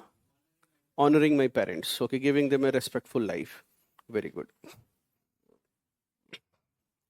What else? Anybody? What does good life mean to you? Very good. Clean environment. What does good life mean to you, young lady? It can be anything. You say clearing civil services exam. It can be anything. What does good life mean to you? To be there for your parents when they need you. Very good. So first is that good life is what is called as good life is. It is the life wished for by everyone. Good life is life wished for by everyone. In moral philosophy, we study good life in inverted commas. In moral philosophy, good life is the highest goal of life. Is the highest goal of life which everyone wants to achieve. In moral philosophy, good life is the highest goal of life which everyone wants to achieve. It means different things. Good life means different things, as you heard in the class. Different things to different people.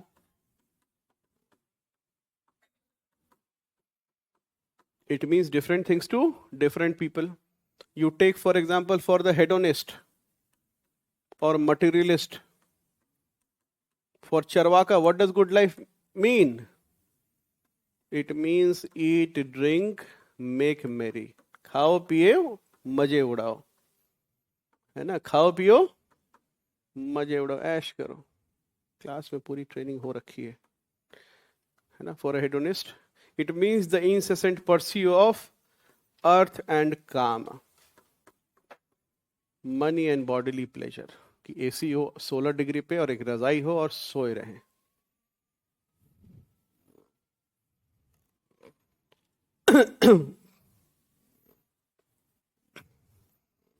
Right? This is the hedonist. According to Socrates, what did Socrates say? According to Socrates, an unexamined life is not worth living.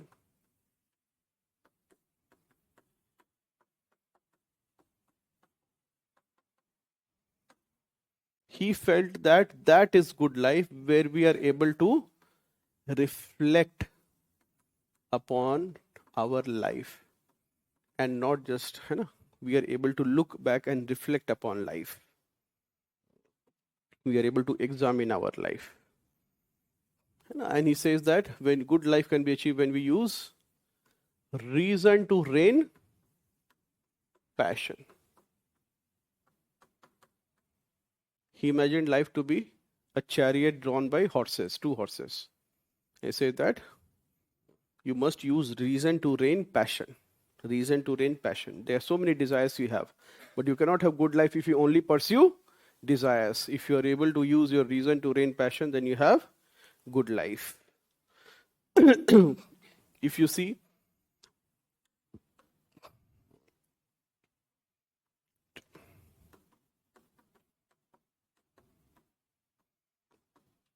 for Aristotle, good life was not hedonia.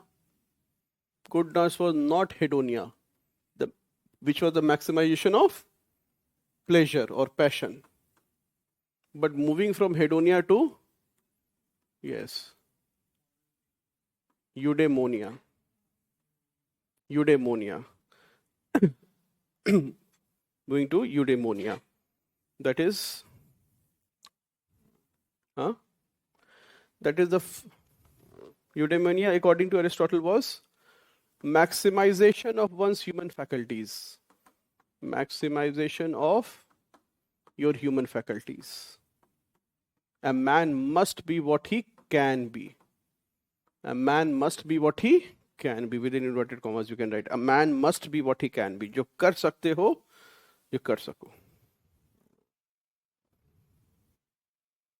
Isn't it? That is good life.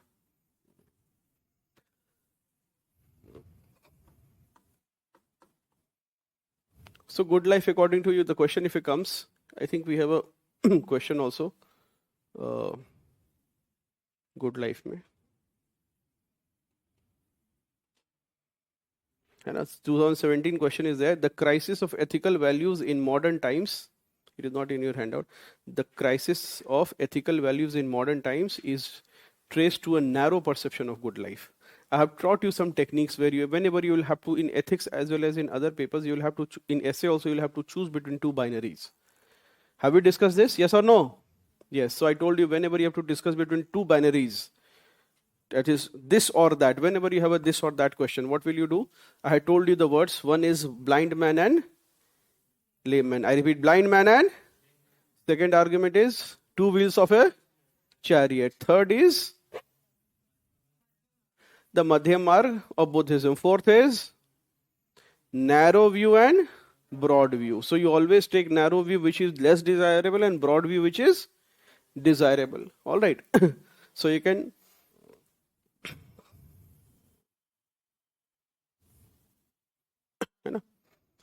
so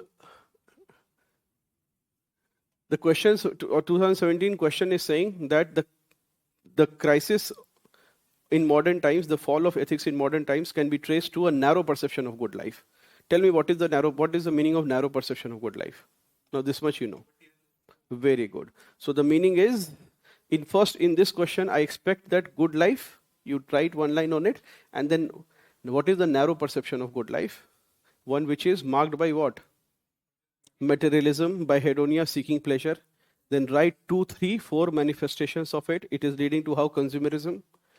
It is then second, write it from the planet dimension, that how it is leading to biodiversity fall, plastic pollution. You also write arguments on how when Indians are consuming pine oil by way of toiletries, it is leading to the orangutan crisis in Indonesia, and because pine, then you can write it from the perspective of human relations, that when we are choosing materialistic life and posting everything on social media, is it not leading to envy and jealousy in society? Isn't it? So you write on these 3, 4 dimensions, that is narrow perception. Then you write about wider perception of what is good life. And you, all right. So now let us take what good life means to you. So you can write from different perspectives what it means to a soldier. What does a good life mean to a soldier? Tell me, think. Let us take 3 roles. What it means to a soldier. Let us take to a family-based role. So what it means to a father or a son. Son hi kar lo, because you are going to write from a son or a daughter perspective. What it means for a civil servant. Just let us see what are these 3 meanings. Tell me, for a soldier, what is good life? Serving his nation. All right, fighting for, defending his nation against enemies. That is his good life. And making a meaningful contribution to his nation, in the defense of his nation. What does good life mean to a son or a daughter? Yes, being respectful. Good life means, as one lady said, that being with the parents, serving their parents, meeting the ambitions of their parents, fulfilling the dreams of their parents, fulfilling the unfulfilled dreams of their parents, and being by the side of their parents when their parents need them, taking care of our parents when they are old. सारी अच्छी बातें लिखो, professor साहब को खुश कर दो कि यही बच्चा है. Good life means to me, and just write half a page on parents only लिख दो. For a civil servant, what does a good life mean? Good life, performing his duties with economy. See, these are professional values. Okay? They are not ethical values. Economy, efficiency, and effectiveness. 3 E's. This is professionally expected from the effective, efficient, economic, and effective. That performing professional his duties with the 3 E's: economy, efficiency, and effectiveness. Then you write all the civil service ethos or values which we will discuss. What else? His good life for a civil servant means upholding, being in a position to uphold public interest at all times. Good life will mean living life as per his moral convictions or as per his conscience, even when it conflicts against.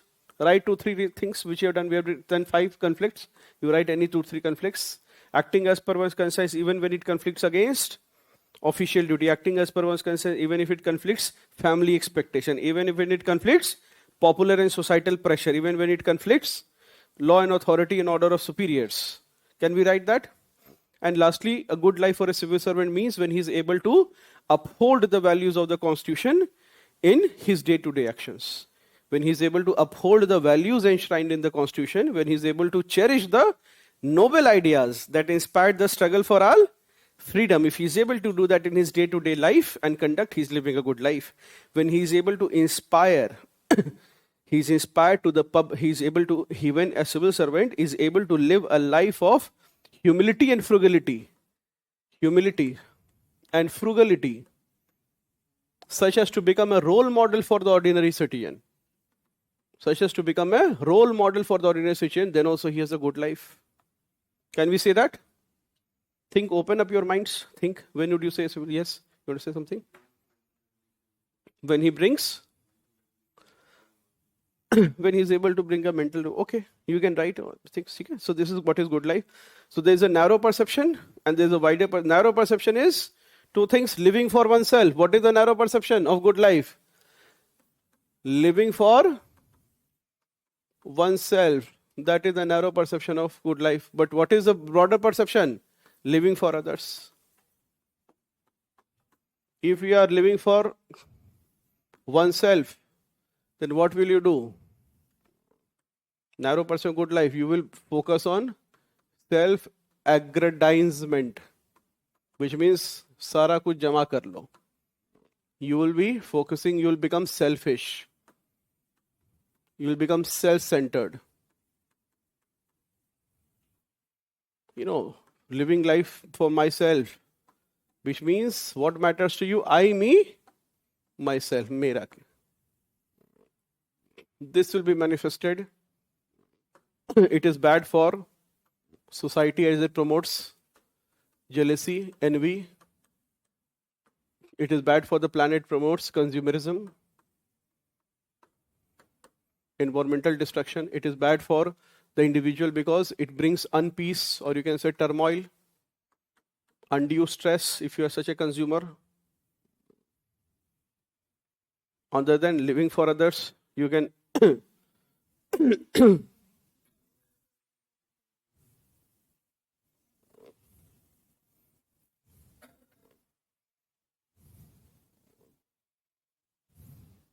yes. On the other hand, what do you say? Living for others.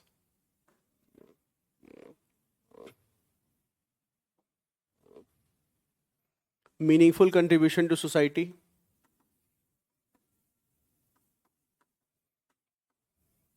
Having an impact. Meaningful contribution, having an impact around oneself. What do you mean by living for others?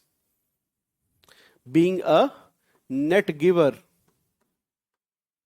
Net giver and not a net taker. Being a net giver and not a net taker.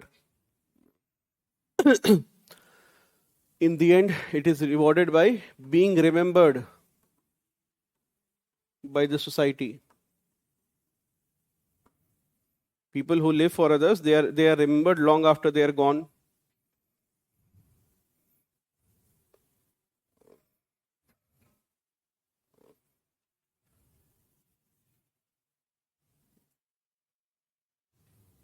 And you can give that Gandhi code. The best way to find yourself is to lose yourself in the service of others. The best way to find yourself is to lose yourself in the service of others. Right? Let us take another value. Happiness. What is happiness? How many of you are happy? Raise hands, it's a good thing. Others are sad. You can either be happy or sad in this class, don't we? Yes, all of you raise one hand at least. You're happy? He says, I don't know. Yes, front bench lady, are you happy?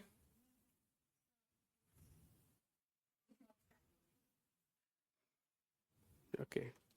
Very good. So that is, she gave us a very good definition. She said it's not static. So what is happiness? Happiness is a state of mind, as Ishani said. It is a state of mind where the mind is filled with joy and contentment. Filled with joy and contentment.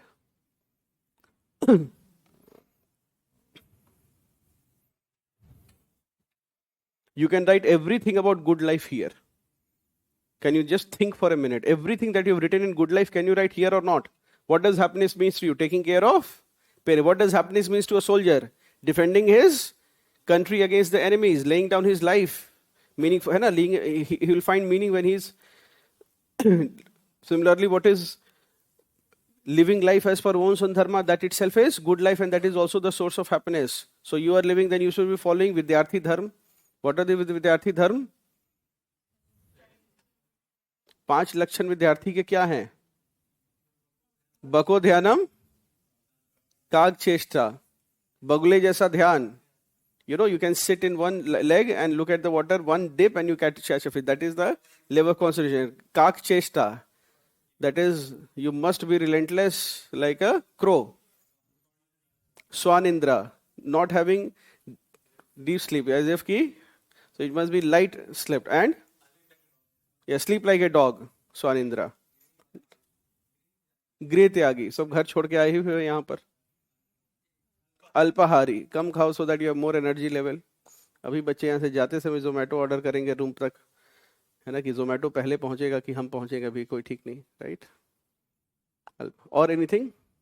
Yes, all. So this is you can have a good life as a student when you are following this principle. The happiness of state or a mind. Same things you can say for Aristotle. Happiness was moving from hedonia or simple pleasure to eudaimonia, which was maximization of human faculties, isn't it? Highest human good, yes.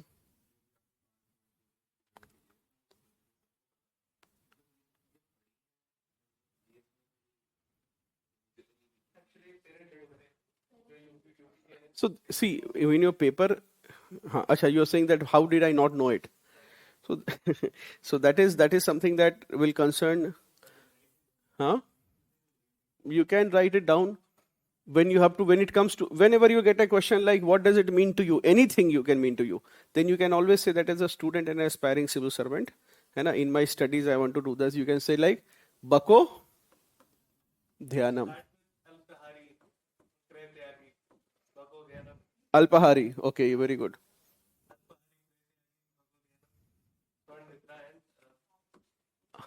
Alpahari. Okay, within inverted commas, which means yes, consuming less food. Next is Greh Tyagi. Leaving comforts of home.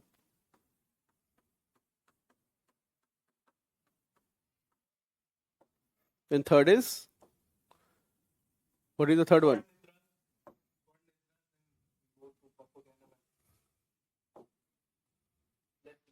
Swan Nindra, na? Swan.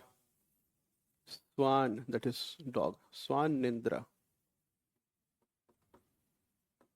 Sleep of a dog. Waking up immediately. Alarm baja nahi aur उठ गई है, नहीं कि snooze मार के. Swan Nindra. Then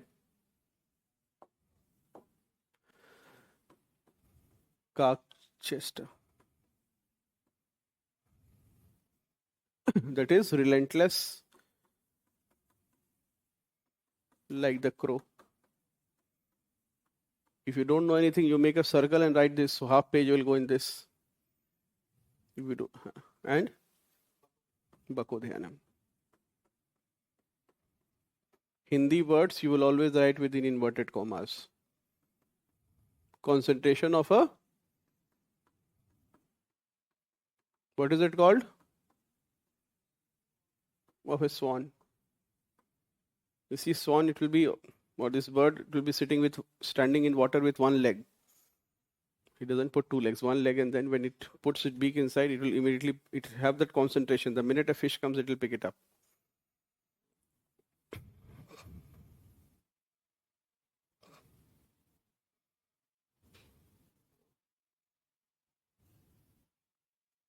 In which interview, Mohit, you bluffed about digital detox and spending time with grandpa in interview? Our online student is saying that he bluffed about saying that I was doing digital detox, UPSC CSC 24 interview. Okay. Hello. Good luck. Yes. What else can we say about good? So there are several types of happiness. Write down. There are several types of happiness. First is joy. Joy. A, joy, that is present moment happiness. Joy, present moment happiness. A, joy, present, which is present moment happiness. B, excitement. B, excitement, that is positive anticipation. Excitement, positive anticipation. C, pride. C is pride. That is satisfaction of accomplishment. Satisfaction of accomplishment. Satisfaction of accomplishment. And D, gratitude, which is, in bracket you write thankfulness. Gratitude, in bracket you write thankfulness. E, optimism, in bracket you write positive outlook for future. Optimism, in bracket you write positive outlook for the future. And F, contentment. Contentment, that is overall satisfaction. Contentment, that is overall satisfaction.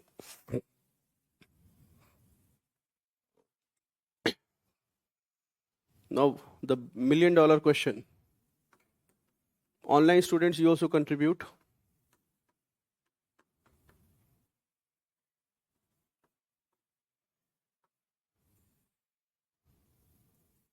बताओ how to be happy.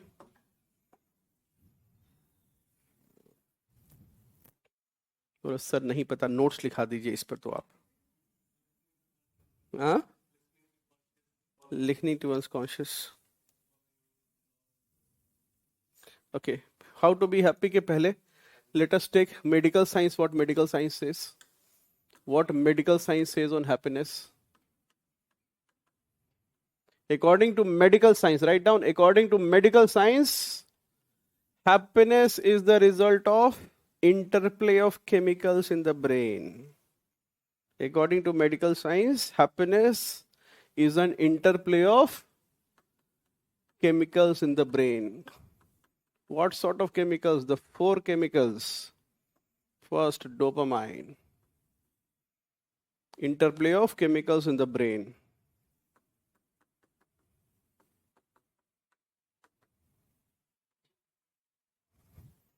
Dopamine, serotonin, oxytocin.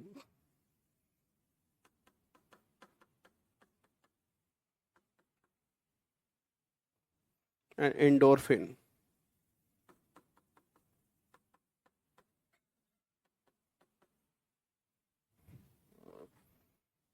Dopamine is what is called the reward chemical, which means the accomplishment chemical or the reward chemical.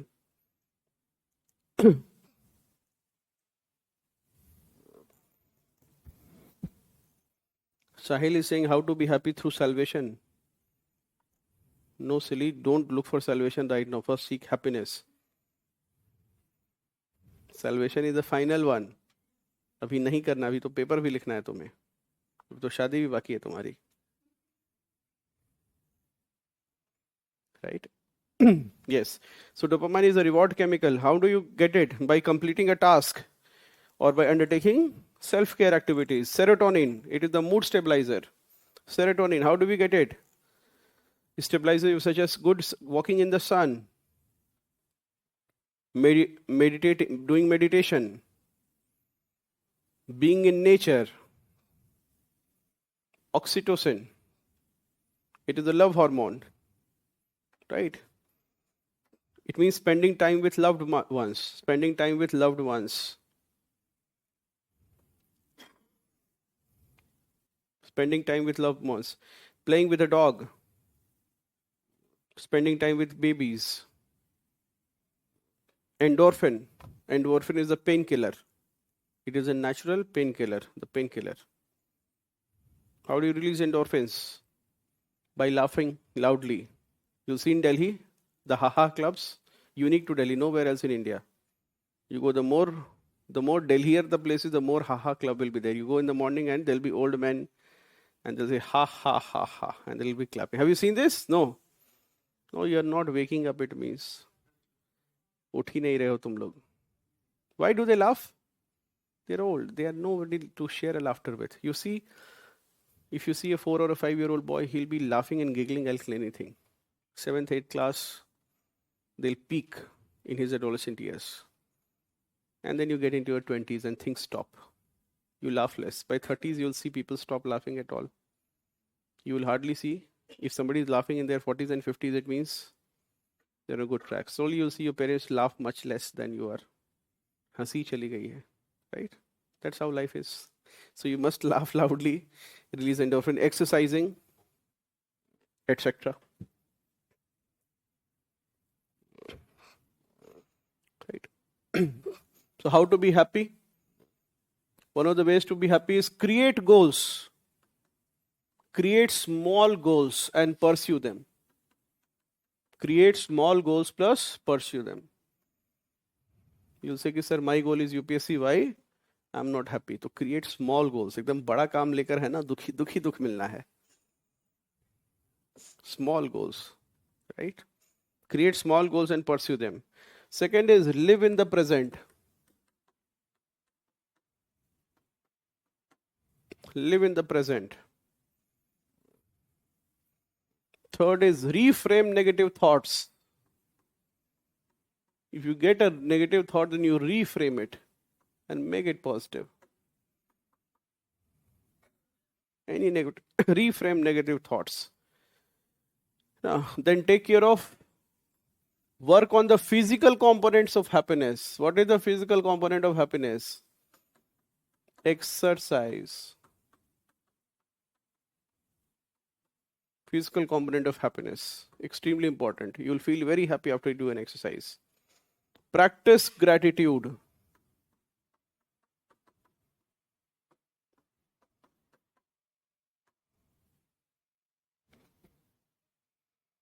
Online students also have contributed something.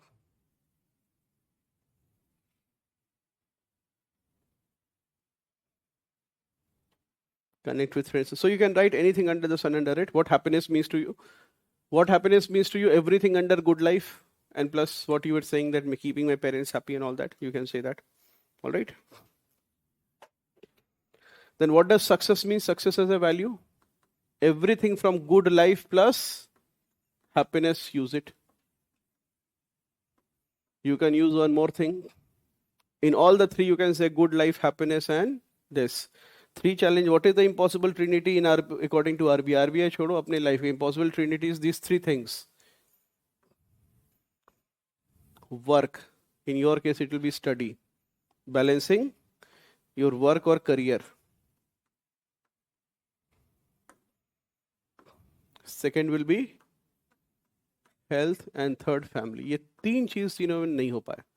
यहीं पर है success, happiness या whatever you want to say.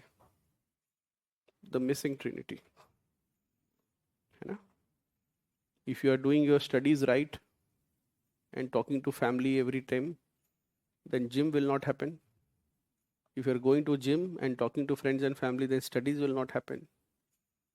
And if you go to gym every day and study also, everything is going fine, then you will suddenly get an angry call from home कि क्या बात है, बहुत दिन से बात नहीं कर. This is the impossible trinity.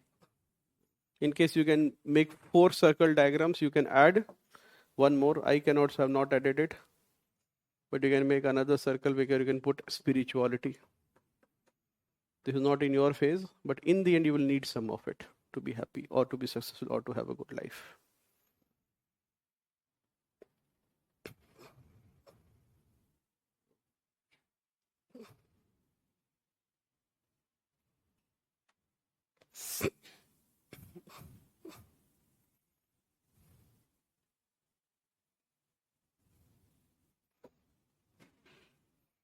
All right. One more area which has not been touched as a value, but which you can expect. Wealth creation as a value. Wealth creation as a value.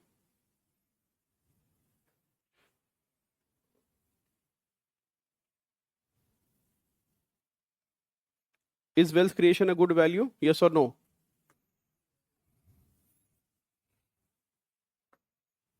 Yes, are you sure?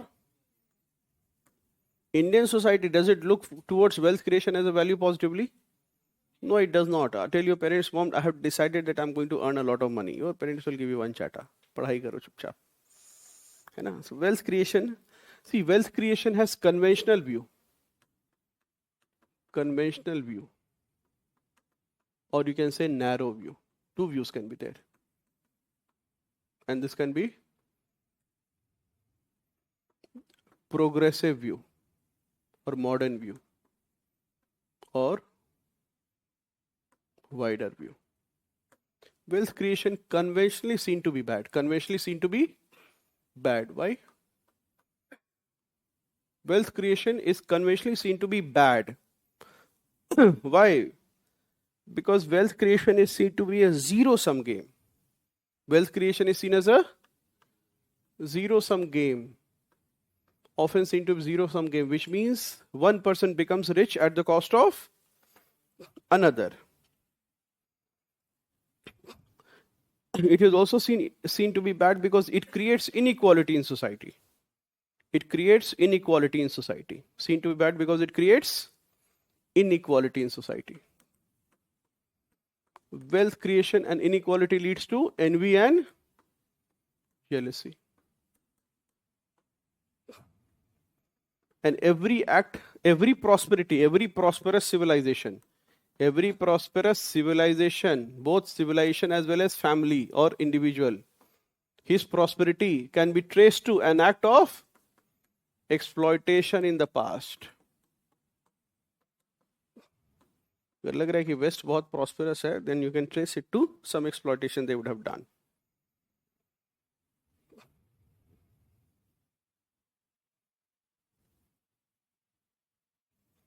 However, a more progressive view that needs to be taken is, or needs is, wealth creation has to be seen as a legitimate, has to be seen as a virtue. Ethical wealth creation must be seen as a virtue. It is, earth is one of the 4 purusharths. Earth is seen as one of the 4 purusharths. Earth, Kam, Dharma, Moksha. And earth is one of the 4 purusharths. How can one be happy? For how can one be happy in deprivation, in poverty? What did Gandhi say? Gandhi said for the poor man, bread is God. Gandhi said that for the hungry man, bread is God.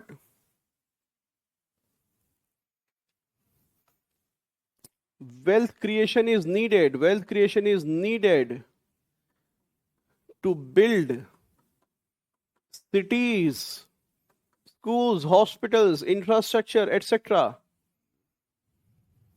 And wealth, for wealth to be distributed, it must first be created. For wealth to be distributed, it must first be created. For wealth to be distributed, it must first be created.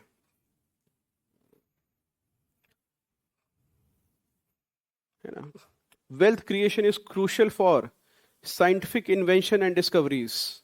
Wealth creation is essential for scientific experimentation, for scientific inventions and discoveries.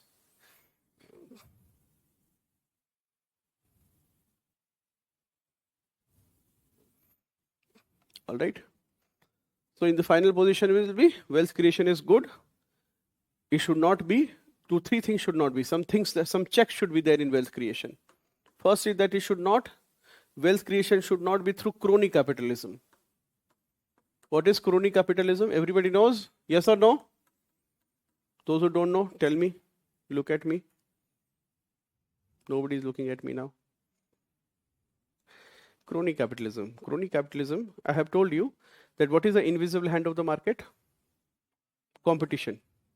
Competition is the invisible hand of the market. It will correct the market. Right? Then what happens?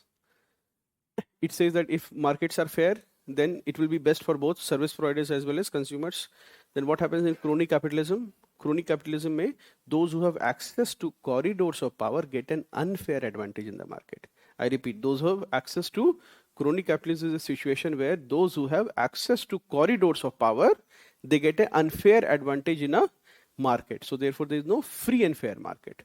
So with that unfair advantage, what will happen? Wealth accumulation will happen, and that is not good.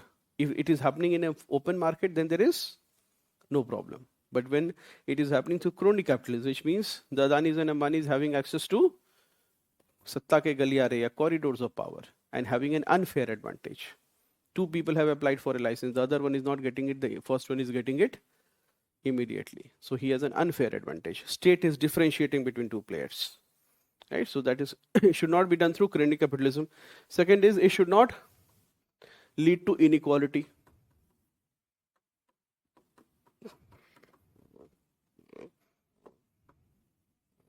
And third, it should not deplete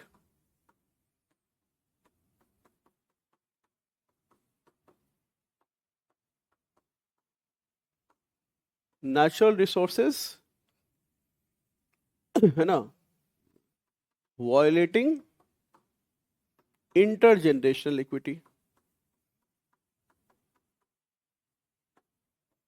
Intergenerational equity, you understand? You are extracting coal, good enough, but you are extracted so much that now future your children and their children don't have no coal to extract, or you have exploited entire gold mines, you have sold all the gold, taken loan, and now you are living, and your children and their children now have no money. That should not happen, isn't it? You have some examples of ethical wealth creation. First can be, write down first, Ratan Tata. Ethical wealth creation, Ratan Tata. 65% of Tata Sons' profit goes to charitable activities, or goes to 66% of Tata Sons' profits goes to charitable trust. Ratan Tata. Tata is an anyway symbol of ethical wealth. 66 Ratan Tata, है ना? 66% of profits goes to charitable trust. So there's always values over profits. Values stronger than steel. Yes, that's also the tagline. Values stronger than steel. Azim Premji Foundation. Azim Premji, India's most ethical billionaire, donated over 2 lakh crore through the Foundation for Education and Rural Development. Or third is Dr. Devi Shetty, Narayana Healthcare. Devi Shetty, Narayana Healthcare. Affordable healthcare model.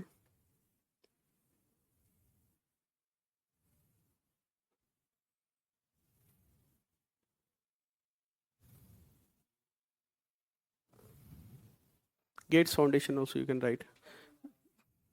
Yes, Arvind Eye Care. Or you can write as many as you want. You can also write about the Padman.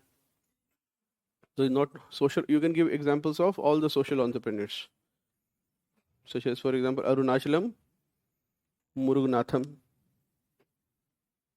Padman of India, from Coimbatore. Dr. Varghese Kurian. Inclusive wealth creation.